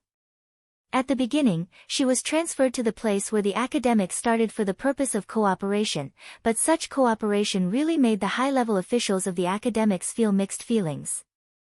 If Bai Qingqian replaced Wu Zhengmin as the second prime minister of Zhongzhou State, he and Hua Zhenyang would become the most direct opponents. Compared with Wu Zhengmin, it was really not a good thing to face Bai Qingqian directly. Bai Qingqian in the cabinet would bring more pressure to Hua Zhenyang. Li Tianlan entering the parliament would also give Li Huaqing a full sense of oppression. The only thing that satisfied the academics was that after the election, they would occupy the position of number 1 and number 2, and they would also become extremely powerful.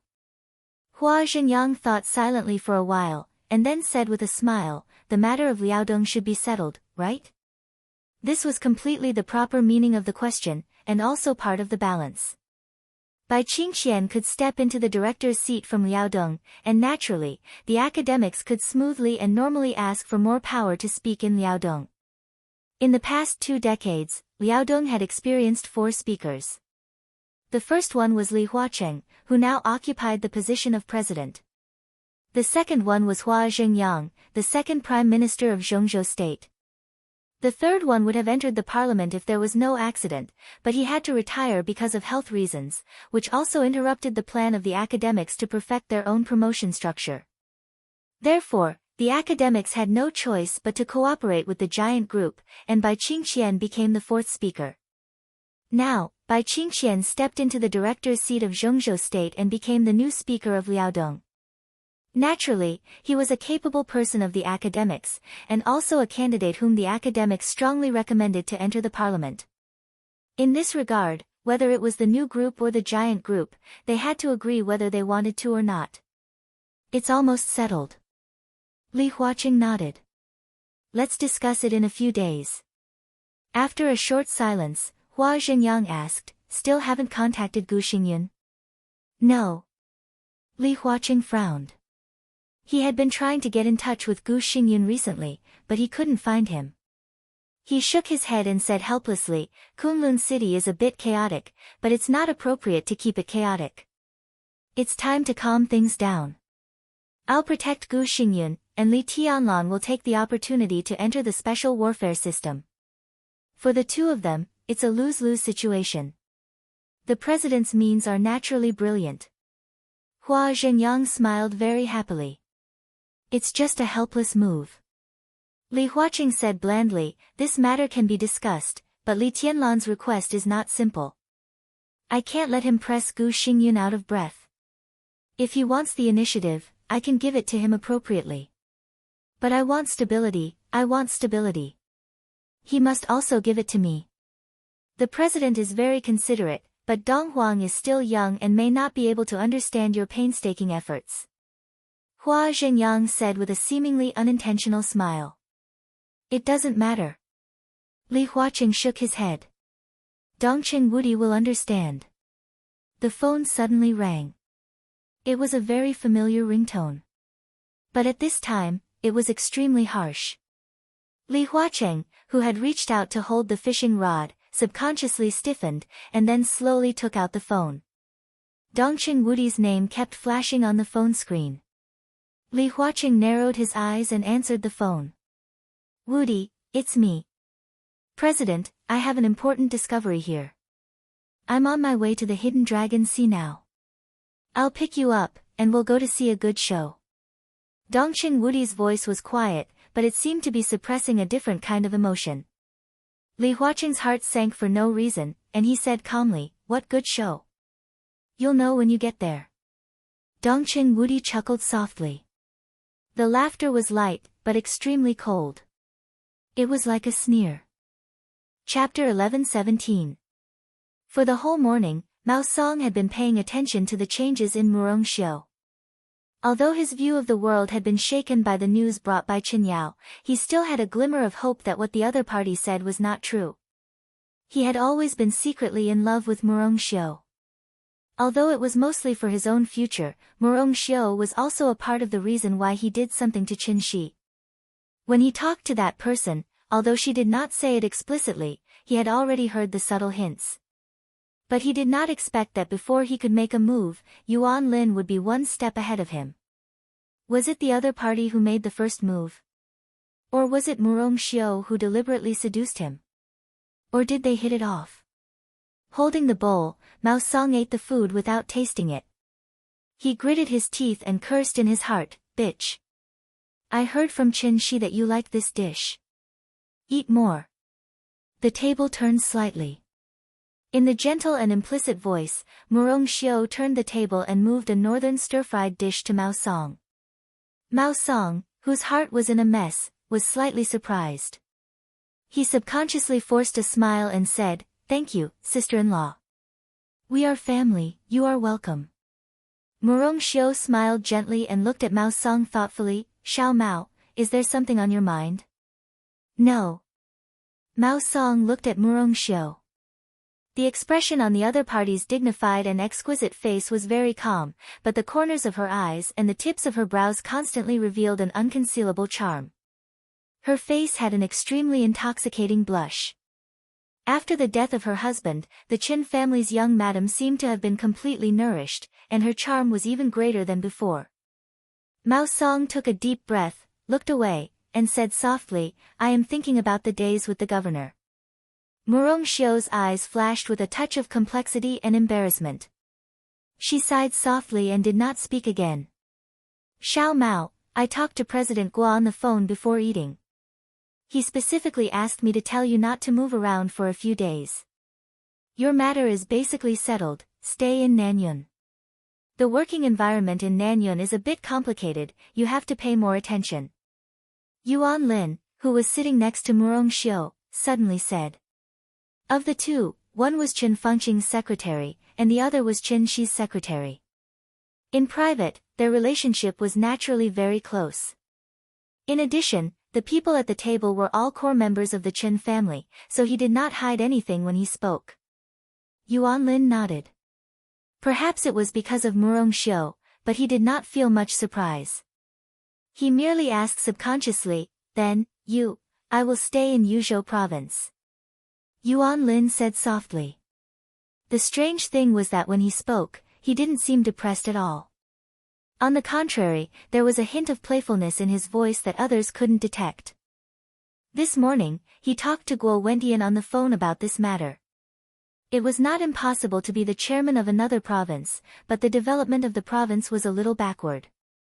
Even if he could go there, the power of the prince group could not be said to be superior in the provincial council. On the contrary, he might even face an extremely powerful governor. Generally, being the speaker was not as comfortable as being the mayor of Yuzhou province. Guo Wentian made it very clear that the new group would not fall because of this. This election was only a signal of the rise of the new group. 5 years later, as the structure of the new group was perfected, Li Tianlan would inevitably make greater moves. He hoped that Yuan Lin could stay in Yuzhou and make use of the connections Chen Fangqing had left over the years. He could stand firm in Yuzhou and strive to go further from the position of the mayor of Yuzhou in 5 years. At that time, the group would fully support him. At this point, Yuan Lin could only make it clear that he would obey the decision. He was also very satisfied with the current situation. If he went to be the chairman, there was not much hope for him to go further in 5 years, because that province had no advantage in various competitions. But in Yuzhou, it was possible to go further. To say the least, even if he could not enter the parliament 5 years later, at his age, 5 years of experience as the mayor of Yuzhou was enough for him to be the chairman of most developed provinces in Zhongzhou state. Staying in Yuzhou was equivalent to the prince group taking a step back.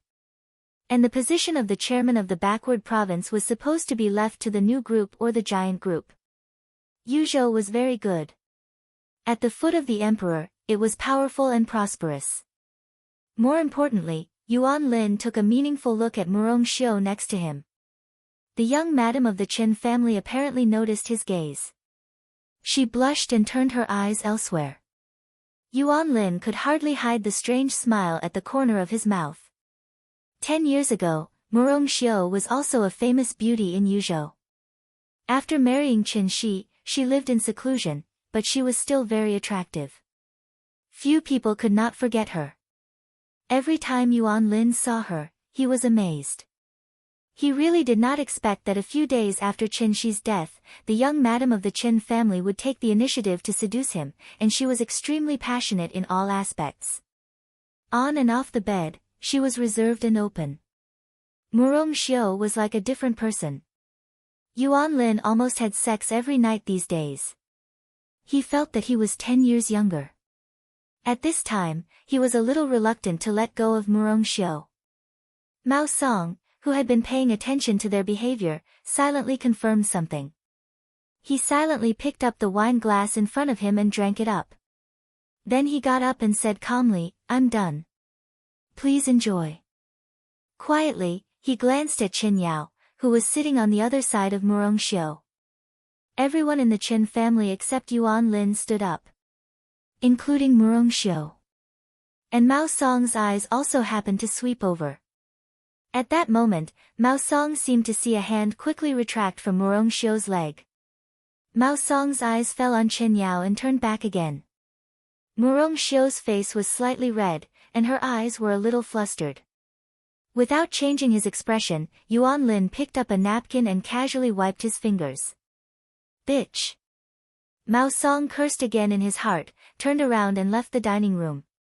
2 or 3 minutes later, Yuan Lin also stood up and returned to his courtyard. 5 minutes later, Qin Yao left. 10 minutes later, Murong Xiu also stood up and left the dining room slowly after saying everyone enjoy. After walking around the Chen family's courtyard, Murong Xiu quietly came to Yuan Lin's room. Before Murong Xiu could knock on the door, it suddenly opened. A pair of arms stretched out from the inside and carried Murong Xiu inside. The sound of clothes tearing was heard. Murong Xiu's voice became sweet and charming. "What's the hurry? When we were eating just now, you didn't know how tempting you were." At the same time, Mao Song carried Qin Yao again and threw her on the bed. At the same time, Mao Song carried Qin Yao again and threw her on the bed. Mao Song's eyes were red, and he was about to make a move. Boom! A loud noise suddenly rang out without any warning. At the same time, there were two women's screams that almost spread throughout the Chen family's courtyard. Chapter 11:18. In less than half a second apart, two ear-piercing screams rang out almost at the same time from the front and back of the Chen family's courtyard. The cold and cheerless Chen family's courtyard suddenly became gloomy and strange because of the screams. Almost everyone was in a panic. No words could describe the emotions contained in the screams, which were almost completely integrated into one. The two screams were almost the same decibel, and the emotions were also almost the same. Fear, confusion, astonishment. Shame, anger, humiliation, fear, and disbelief. All that was left was utter despair. Yuan Lin lived behind the Chen family's courtyard. Mao Song lived in front of the Chen family's courtyard. When the strong sword intent burst out without warning, the courtyard where the two of them were in was completely torn apart by the sword light in a second. The sudden burst of sword light could be said to be controlled perfectly. It directly smashed the two courtyards in the most thorough way, but outside the two courtyards, there was no damage at all. The exquisite small courtyard, which could be said to be a historical site, collapsed into a mess. Bricks, tiles, glass, and broken flowers and plants were everywhere. In the ruined scene, in the front and back, two groups of naked men and women appeared in front of everyone. The instinctive female screams stopped abruptly before they reached the highest decibel. Both Murong Xiao and Qin Yao realized something. They covered their mouths tightly, widened their beautiful eyes, and looked at the man on top of them in horror. Yuan Lin had long been stunned. All the warmth and moisture left him in an instant. He just instinctively turned his head and blinked blankly. In his sight was a crowd. Behind the crowd, there were more and more people. It was dark in front of him. All the figures seemed to be constantly overlapping. The world around him was spinning. An indescribable coldness completely froze his soul. His heart was beating faster and faster, and his hands subconsciously tightened. Under the sharp pain, the young lady of the Chen family, who came from a prestigious family, subconsciously groaned. It was as if Yuan Lin had heard a sudden clap of thunder, and he suddenly loosened his grip. He opened his mouth, but no words came out. In his sight, nightmarish figures stood at the edge of the ruins and saw everything he and Murong Xiao had done. The evidence was completely and clearly placed in front of everyone in a way that no one could imagine. Li Huacheng, Guo Wentian, Hua Zhengyang, Li Tianlan, Wu Zhengmin, Bai Zhanfang, one after another incomparably familiar figure, all of them appeared at the scene. In the other direction, after Chen Fengqing's death, Dongchen Wudi, who could be said to be the number 2 figure in Zhongzhou state in terms of actual power and official ranking, also stood on the edge of the small courtyard where Mao Song was with several directors of the North and Southeast groups and 2 members of the Prince group. Front and back. 2 crime scenes. For a moment, there was an incomparably quiet silence. Apart from a few people who already knew the inside story, no one could believe the scene before their eyes. Even Li Huacheng and Guo Wentian couldn't believe it. Before stepping into the Chen family's courtyard, they had no idea what would happen here. All those who wanted to inform Yuan Lin and Mao Song were detained. Several core members of the Chen family led them to Mao Song's and Yuan Lin's residences. Then, the sword qi exploded. This image had become a reality. Blank. At this moment, most people were dumbfounded. Yuan Lin didn't know what to say. Li Huacheng and the others didn't know what to say either. Because it was too sudden and too shocking, their brains didn't even realize what the scene in front of them meant. Is this Chen Fengqing's small courtyard? The young and indifferent voice suddenly sounded. Everyone's hearts suddenly shook. Li Tianlan continued to smile with a cold expression. As Chen Fengqing's secretary, I played with Chen Fengqing's daughter-in-law in Chen Fengqing's residence. Who would dare to accept such a script? Chen Fengqing, Chen Fengqing, Chen Fengqing, Li Huacheng's face suddenly changed. Guo Wentian's scalp was numb. No, his whole body was numb. Under everyone's gaze, Chen Fengqing's face completely turned into a strange black and blue color. His breathing became more and more rapid. He reached out and pointed at Yuan Lin. You. After a long time, he didn't say a word. Is this the reason why you killed Qin Fangqing? Li Tianlan's voice was like an icy wind blowing through everyone's heart. In order to occupy this woman, you attacked Qin Fangqing? There was a burst of thunder. Li Tianlan's voice was very calm. But everyone could feel that the other side was already firing with all his strength. The pressure that the new group, the giant group, had been under these days was constantly released between the lines. No. I didn't. Yuan Lin's face changed dramatically. Kill Qin Fangqing. If this crime was confirmed, he couldn't imagine what would happen to him. Guo Wentian's body suddenly shook, and he barely stabilized his balance with the help of the secretary. After seeing the scene in front of him, the first thought in his mind was the future of the Prince Group. It was less than 7 days after Qin Fangqing's death. His daughter-in-law, Qin Shi's wife, appeared on the bed of Yuan Lin, the secretary. If this matter was spread out, it would be a fatal blow to the reputation of the Qin family. For the Prince Group, such a blow would also be fatal. If this matter was connected with the death of Qin Fangqing and his son, the entire Prince Group would suffer more tragic losses. Murong Xiu. Guo Wentian stared at the snow-white and delicate figure in the ruins. There was no desire in his eyes, only a kind of killing intent that wanted to strangle her alive. There were more and more people behind Li Huaqing. Almost all the people of the Qin family who were still in the courtyard had heard the news of the arrival of Li Huaqing and others. But when they rushed over in ecstasy and saw the scene in front of them, they also stayed where they were.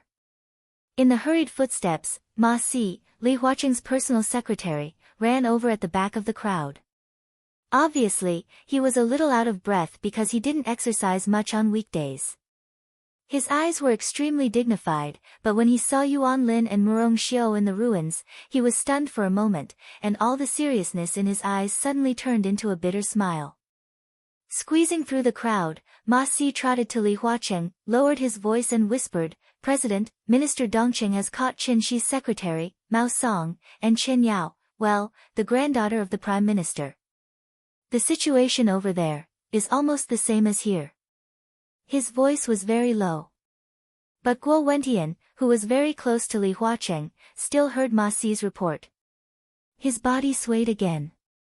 He didn't know how to deal with Yuan Lin, but Mao Song actually made the same mistake over there.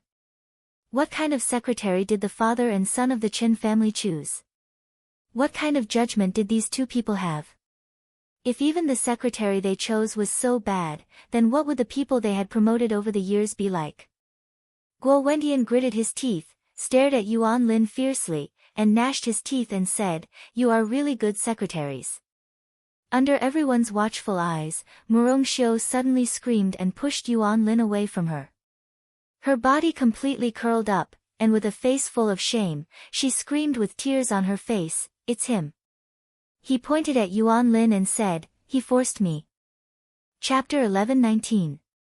The reception hall of the Qin family was shrouded in smoke and dead silence. The entire Qin family's courtyard seemed to be brewing something in an extremely depressing atmosphere. While others were still immersed in the question of what the affair between Murong Xiu and Yuan Lin meant.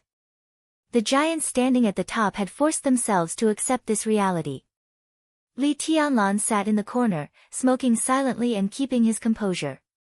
Li Huaqing, Guo Wentian, Zhou Mulin, Zhou Yunhai, and Ji Wenzhang sat in different positions in the living room. Their sitting postures were casual, which showed that this was not a formal meeting, but more like some kind of discussion. And the candidates who entered the hall were also very interesting. 5 people, plus Li Tianlan. They represented the 5 groups of the old era and the new group of the new era. Only the special warfare group was absent. The others, headed by Dongqing Wudi, temporarily controlled Yuan Lin and Mao Song and were interrogating them. It was clear that they were going to dig deep and dig out all the inside stories. Li Tianlan had not spoken since he entered the hall. Others were also silent. Eyes were constantly cast from different corners on Li Tianlan, and then quickly moved away. Everyone, including Li Huacheng, was watching Li Tianlan with great caution. Yuan Lin and Murong Xiu. Mao Song and Chen Yao. These two shameless couples brought a huge accident to the entire Zhongzhou state parliament. This time, it could be big or small.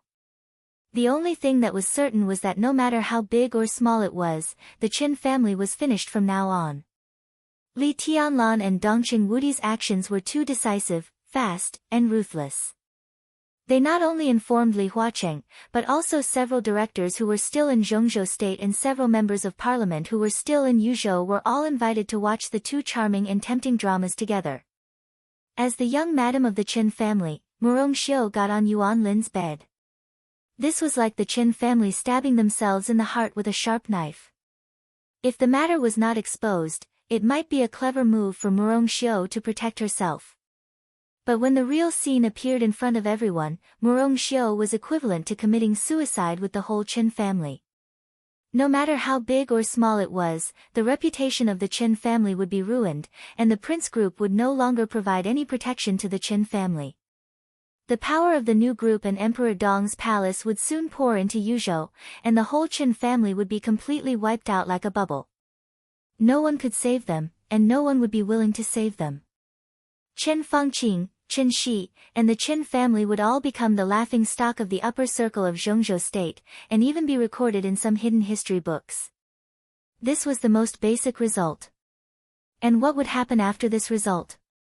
At this moment, even Li Huacheng wanted to find some clues from Li Tianlan's expression. The necessary foreshadowing had already appeared long ago. In that mess, Li Tianlan had already made a clear inference with the help of the affair between Murong Xiu and Yuan Lin. Yuan Lin, who was Qin Fangqing's secretary, wanted to forcibly take his daughter-in-law and use some kind of method to kill Qin Fangqing. This deduction was crazy enough, and it couldn't be said to be correct. However, no one could clearly say that this deduction was wrong. It was the same as Li Tianlan's situation before. Everyone thought that Li Tianlan was the most suspicious person in Qin Fangqing's death. This answer couldn't be said to be correct, but it couldn't be said to be wrong either. There was no evidence. Li Tianlan couldn't prove his innocence. The parliament also couldn't confirm Li Tianlan's guilt. In this case, a unilateral denial was almost meaningless. Li Tianlan was the same. Yuan Lin was the same. From this point of view, with the help of the affair between Yuan Lin and Murong Xiu, Li Tianlan could extend his inference, and he almost had the best chance to turn the tables in a desperate situation. Li Tianlan's target was not Yuan Lin. Not to mention that he was just a secretary now. Even if Yuan Lin really became the mayor of Yuzhou, Yuan Lin would have to look up to Li Tianlan. Li Tianlan's target revolved around the cause of Qin Fangqing's death. Yuan Lin's matter couldn't prove that Li Tianlan had nothing to do with Qin Fangqing's death, but the suspicion on him was mostly attracted by Yuan Lin. If Li Tianlan took this opportunity to turn the tables and wash away the suspicion on him, Qin Fangqing's death had nothing to do with the new group. What did that mean? All the giants present were a little annoyed. It meant that some of the balance that was about to be reached would be completely out of control, and it also meant that some of the new situations they had seen would also be fragmented. The suppression of the new group would become a target. If they wanted to appease Li Tianlan, they had to make further compensation to him. How great would the impact be?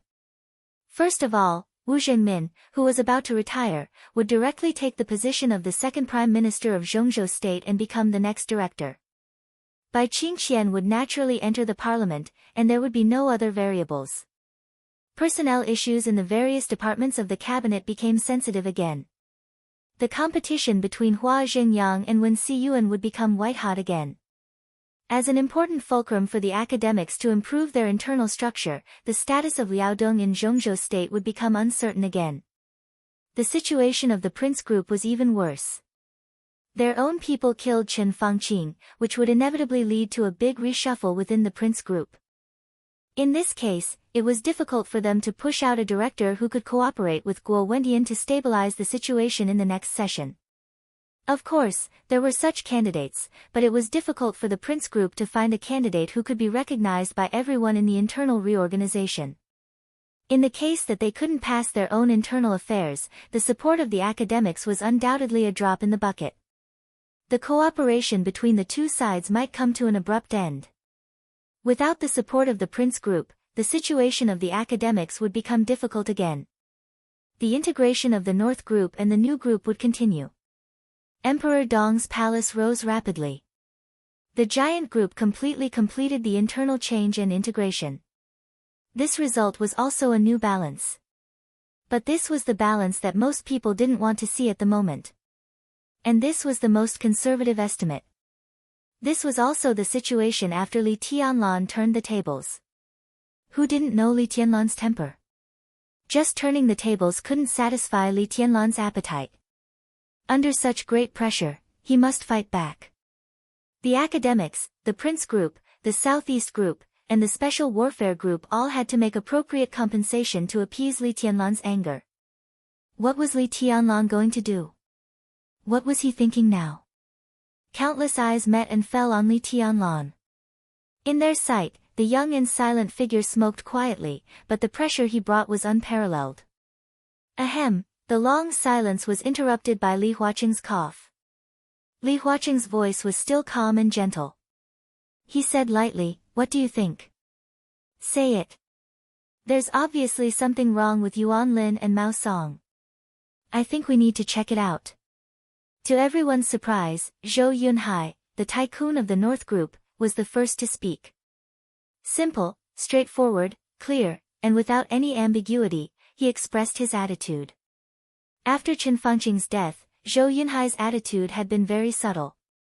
No, to be exact, when the new group and the North Group had a tendency to integrate, Zhou Yunhai's attitude had always been subtle. He had never opposed such integration in public, but he had never explicitly supported it. Zhou Yunhai was relatively young among the directors, and he would definitely continue to be re-elected after the election. His attitude had always made Li Huaqing feel at ease. His attitude of neither support nor opposition should not change much in the foreseeable next 5 years. This also meant that the new group and the North Group would not be completely integrated in the next 5 years. In this way, other groups would have a lot of room to operate. But now, Li Tianlan and Zhou Mulin hadn't spoken yet. Zhou Yunhai was the first to express his support for Li Tianlan. Li Huaqing and Guo Wentian's faces became gloomy at the same time. Especially the latter, his eyes even became a little cold. "I agree." Zhou Mulin spoke unhurriedly. His words were even more direct than Zhou Yunhai's. The issue of style is related to one's personal morality, but when combined with Yuan Lin and Murong Xiu's identities, it's shocking. Why did the Prime Minister suddenly die? Does it have anything to do with Yuan Lin? How much does it matter? Investigate, we must investigate. This is a very serious matter. Yuan Lin is not stupid. Guo Wentian, who could not bear it, said with a gloomy face, "Even if we don't consider other factors, Yuan Lin has no reason to kill the Prime Minister from the perspective of his personal future. If he really killed the Prime Minister, what good would it do him? Aren't the benefits obvious?" Li Tianlan said lightly, "As soon as Chen Fengqing died, he would be a border governor. I heard that you had a small discussion about making him the mayor of Yuzhou, the spokesperson of the capital of Zhongzhou State. Isn't this position prominent enough? But what President Guo said also makes sense. It's really impossible for him to kill Chen Fengqing under normal circumstances. Therefore, we can't rule out other possibilities, such as Chen Fengqing's death, which is a dispute within some groups. Yuan Lin would not be unaware of the impact of Chen Fengqing's death on him. The biggest possibility that he dared to do it was that he was instructed by some important figures of some groups. He could be sure that even if Chen Fengqing died, he could still get the full support of that group and even support him to go further. It's not difficult to understand when you think about it this way. Guo Wentian's ears were buzzing. Everyone also looked in the direction of Li Tianlan in surprise. Sitting in the corner, it was dark around him, so no one could see his expression. But everyone understood what Li Tianlan meant. The counterattack did not wait for Li Tianlan to turn the tables. The real counterattack had begun now. A strong sense of crisis completely enveloped Guo Wentian. Li Tianlan actually wanted to use this matter to burn the fire on him. What did he want to do? Chapter 11:20. Guo Wentian sat up straight and stared straight in Li Tianlan's direction. He said in a deep voice, "It doesn't make any sense to say this now. Everything is just our speculation. In fact, I believe that a considerable portion of these speculations are unrealistic." So? Li Tianlan asked in reply. His casual voice carried an indescribable sharpness in the dark corner. So, Guo Wentian turned his head and looked at Li Huacheng, who had not spoken a word, and said seriously, "Mr. President, the most important thing is to stabilize the situation. In this case, I think stability trumps everything. Zhongzhou state is in troubled times now. We should still believe in our own wisdom. Don't always come up with some conspiracy theories, that's not good. It's very simple. I don't think we need to make it complicated. It's meaningless." If one had to think in the direction of conspiracy theory, this was no longer a scandal of one person, but a scandal of the whole Zhongzhou state. Going too far is as bad as falling short. I don't think it's necessary to go overboard. Li Tianlan fell silent. Guo Wentian's nerves grew increasingly tense. He knew that the other party would never agree to his method of handling the situation, but he had no choice but to continue speaking and fight for more support, especially from Li Huacheng. Yuan Lin and Murong Xiu are indeed a bit outrageous, and there's also Mao Song. It's all because of the messy things they've done that have corrupted society. I propose that Mao Song be dismissed from office and Yuan Lin be given a major demerit as punishment and transferred to the National Assembly. What we need to do the most in this matter is to quell his influence."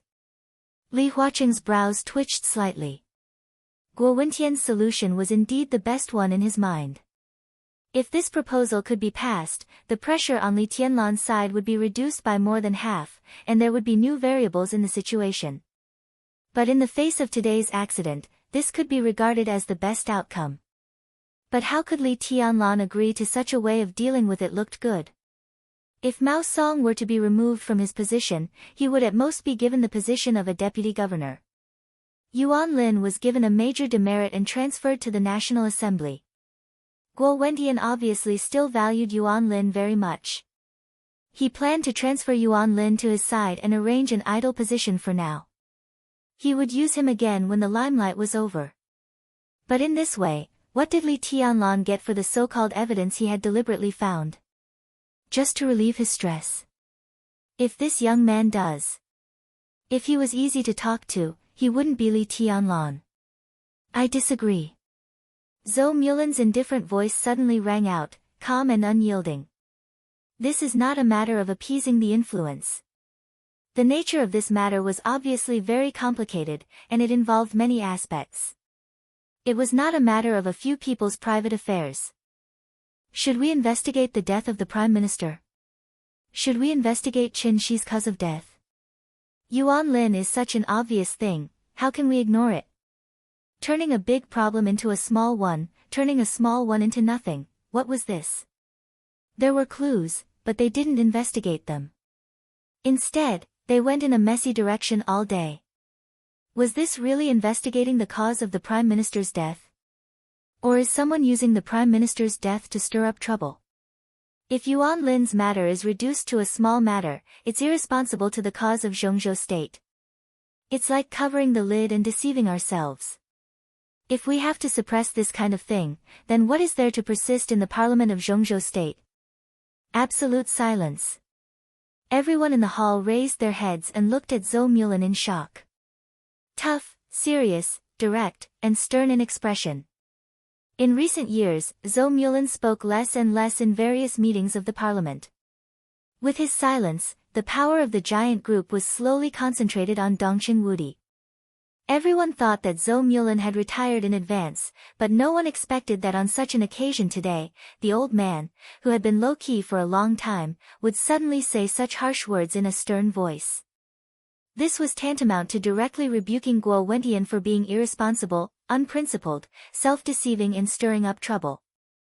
Such an attitude was almost tantamount to completely denying the value of the prince group headed by Guo Wentian to Zhongzhou state.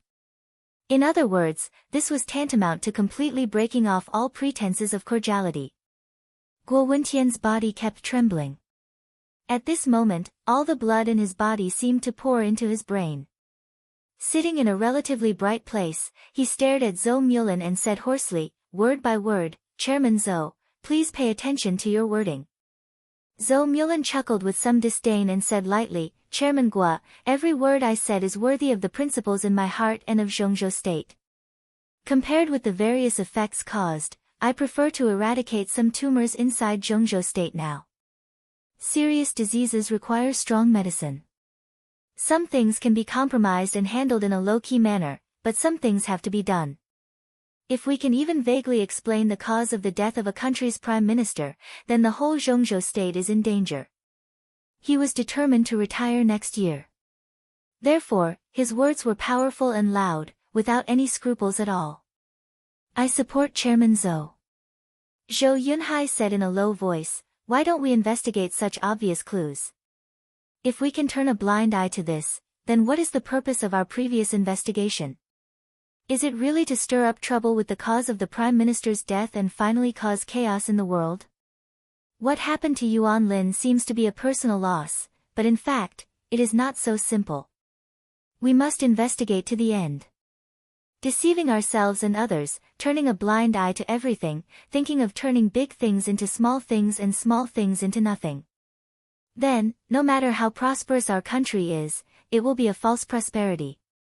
If we sleep in this false prosperity and don't care about anything, in the long run, our country will no longer be a country." Guo Wentian already did not know how to react. Li Huaqing's body suddenly shook for a moment. Zhou Yunhai's voice was low and slow, but every word was like a knife. The sharp edge between the lines stabbed Guo Wentian to pieces, but the actual meaning was completely aimed at him, the president. There was no doubt that the North Group was expressing its dissatisfaction. The other party might understand his intention of stability, but the so-called stability could not be a bottomless concession and compromise. Otherwise, the so-called stability and prosperity obtained by this means would be false. The country would not be a country. This sentence was even more serious than Zhou Mulin's harsh words and stern countenance. This was no longer a matter of taking sides. This was the fundamental principle that Zhou Yunhai and Zhou Mulin really attached importance to. They could completely understand what Li Huaqing did after Chen Fangqing's death. But there was no doubt that if today's matter was suppressed, Li Huaqing's principles would undoubtedly be greatly questioned. I suggest that a special task force be set up immediately to thoroughly investigate this matter. The police department will follow the development of the case throughout the process. I support Minister Zhou's proposal. Ji Wenzhang said calmly, the Ministry of Supervision will immediately organize a special task force to investigate. Li Huaqing was silent and did not speak for a long time. Until a knock on the door suddenly sounded. Ma Si, who looked extremely serious, walked in. He hesitated, quickly came to Li Huaqing's ear, and whispered something. Li Huaqing was slightly stunned, and then his face suddenly became serious. Chapter 1121. Although it was a centralized interrogation, the weight of Yuan Lin and Mao Song was obviously different. Dongqing Wudi, Wan Qingyun, Hua Zhengyang, several counselors almost poured all their firepower on Yuan Lin. The interrogation was not serious in both the occasion and the form. It was arranged in a very comfortable living room, but as time went by, the atmosphere in the living room became more and more depressing and desperate. I didn't force her. The despair in Yuan Lin's eyes grew stronger. It was not that he couldn't bear the pressure, but that he knew very well what it meant. It seemed to be an affair between him and Murong Xiu.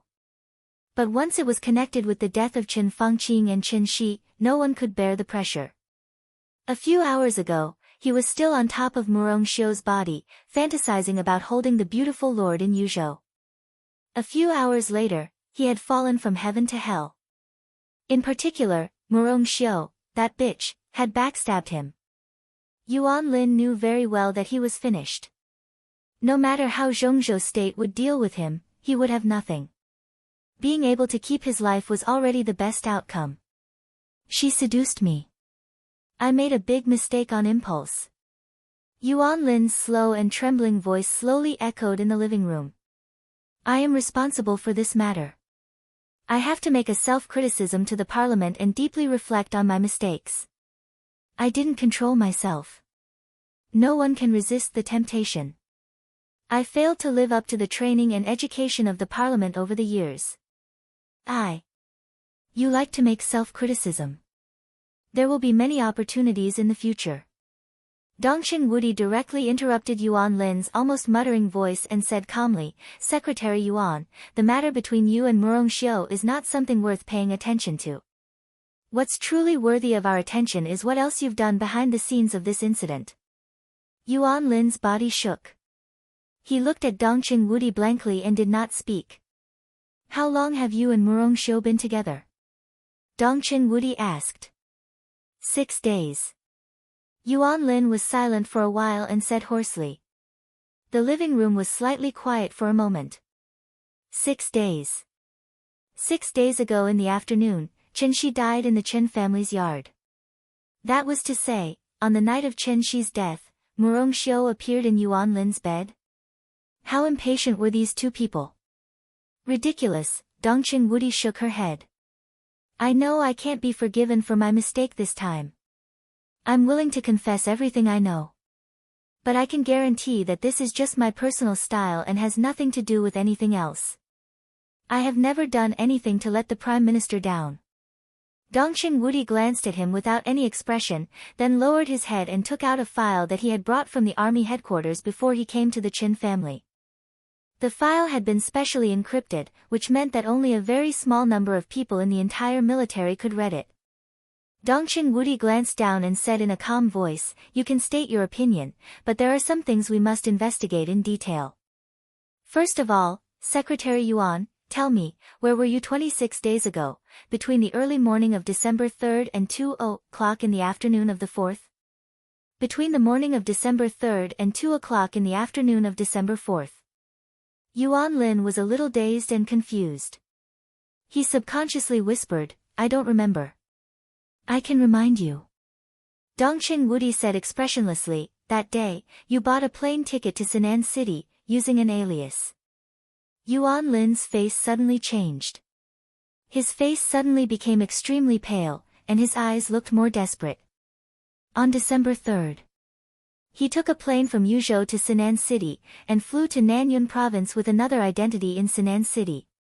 Then he took a train from Nanyun Province to Tiannan. He went to Tiannan, Xianyuan City. In the Sky City Club in Xianyuan City, he met Jiang Shangyu and Li Guangtu, talked about cooperation, and finally returned to Yuzhou on December 4th. How did Dongxing Wudi know these things? Yuan Lin suddenly raised his head, stared at Dongxing Wudi fiercely, and said in a hoarse voice, You monitor me? This is. No one monitors you. You're exaggerating. Dongxing Wudi said in a calm tone. He couldn't admit it, and it was true.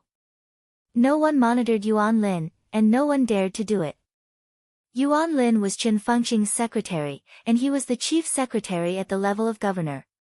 If the military monitored such a person, once he was exposed, it would undoubtedly be an extremely serious incident, which would lead to extremely serious consequences. Even Dongxing Wudi couldn't afford such consequences, because it also violated the most basic principles. In fact, we monitor Li Guangtu. We also found your whereabouts from Li Guangtu's whereabouts. Regarding this point, the council had a record of it. Li Guangtu's identity is sensitive, and we need to determine some of his positions and actions through various channels. This matter has been going on for a long time, and it has always been the responsibility of the 5th Bureau of the General Staff Department. The 5th Bureau was the intelligence department of the military, the so-called Junqing Bureau, which occupied a very important position in the intelligence work of the entire Zhongzhou state. I can prove it. I gave the 5th Bureau the order to monitor Li Guangtu, and I reported it to the parliament. Next to Dongxing Wudi, Yi Dongsheng, the deputy minister of the army headquarters, suddenly said. You met Li Guangtu. What did you talk about? Dongchen Wudi looked at Yuan Lin and continued to ask. Yuan Lin was cold and couldn't speak for a while. In fact, there was a follow-up to this matter. Not long after he met Li Guangtu also came to Yuzhou and had a face-to-face talk with Qin Fangqing. But Dongchen Wudi didn't mention this matter. Did the people of the 5th Bureau not control the relevant information? Or did Dongchen Wudi know it but deliberately didn't say it? If it was the former, he couldn't explain anything. If it was the latter, he didn't need to explain anything. Obviously, Dongchen Wudi wanted to connect all the things together. If he went deeper into this topic, the most likely complete conclusion was that in order to occupy Murongxiu, he united with Li Guangtu to kill Qin Fangqing and framed Li Tianlan. And in order to get it done once and for all, on the day of Qin Fangqing's death, he also secretly caused Qin Shi's death, and naturally occupied Qin Shi's wife and all the resources of the Qin family. He had sinister intentions and deserved to be punished. Yuan Lin moved the corner of his mouth, but he didn't say anything in the end. He didn't know what to say. He had nothing to do with Qin Fangqing's death. However, this was something only he himself knew. But in his current situation, anything he said would be weak. At this time, no one would speak for him. Even Guo Wentian wouldn't. Because his affair with Murongxiu was obvious, even Guo Wentian was not sure whether Yuan Lin had acted against Qin Fangqing and Qin Shi on impulse for beauty. If he had no problem, Guo Wentian still had the confidence to persist to the end. But what if there was really a problem, Guo Wentian's tough statement would bring unimaginable trouble to himself and the Prince Group. Before figuring out the cause and effect of the matter, the Prince Group couldn't make a clear statement. At most, they would oppose some results, but such opposition was destined not to be too tough. Moreover, the special intelligence of the military had always been very special. There were some things that, except for Dongchen Wudi, Yi Dongsheng, and a few others, even the president didn't know, such as Yuan Lin's secret appointment with Li Guangtu and the secret talk between Li Guangtu and Qin Fangqing. Yuan Lin wasn't sure if Dongchen Wudi and Yi Dongsheng knew that Li Guangtu and Qin Fangqing had met, but it didn't matter. What mattered was that as long as he kept this matter under wraps and only mentioned his meeting with Li Guangtu in Xianyuan City, then it would be impossible to explain. In order to possess Murongxiu. This motive was indeed a little weak. But what if it was to possess Murongxiu and monopolize the resources left by Qin Fangqing? This was very realistic. Yuan Lin's identity was sensitive. When Qin Fangqing died in incomparable humiliation, and then Qin Shi died inexplicably, as long as someone took the blame for their deaths, the Qin family would be taken care of to the greatest extent. In other words, as long as the parliament believed that it was Li Tianlan who did it, the Qin family would certainly get support from all aspects of the parliament, and the one who benefited the most was naturally Yuan Lin. This was the righteous resource left by Qin Fangqing after his death, and this resource, the most conservative estimate, could push him into the parliament of Zhongzhou state 5 years later. In this way, this motive was sufficient. And his secret appointment with Li Guangtu could naturally be inferred that he wanted to use Li Guangtu as a knife. Qin Fangqing and Qin Shi died strangely. Everyone thought that Li Tianlan killed them in some way of martial arts. If Li Tianlan could do it, Li Guangtu, who also stood at the peak of martial arts in the dark world, could naturally do it. The motive and the means of killing seemed to be available. Li Guangtu's promise to cooperate meant that Yuan Lin had given the other party an irresistible reward. As Qin Fangqing's secretary, Yuan Lin had mastered countless information. What did he give Li Guangtu? Was this treason? His thoughts kept diverging. Yuan Lin's eyes went black for a while. Countless crimes seemed to be constantly pinned on his head in front of his eyes. He was extremely sad to find that at this moment, he didn't even have the slightest room to resist. When all the chains of evidence pointed to him, there would be countless people in the dark cooperating tacitly to make this chain of evidence seamless. It never mattered what the real truth was. What mattered was what people were willing to believe and accept the truth. So, Dongchen Wudi said in a low voice, Li Guangtu has a direct relationship with the death of the Prime Minister, right? Yuan Lin was shocked. He knew that it was very likely that there was no turning back, but this concerned his life, so he had to struggle no matter what. However, just as he was about to retort, a hoarse voice rang out. That voice was incomparably tired, incomparably numb, and filled with intense bitterness. No, not only Li Kuangtu, everyone was stunned for a moment. Even the few directors subconsciously turned their gazes away from Yuan Lin and shifted their gazes to, on Mao Song.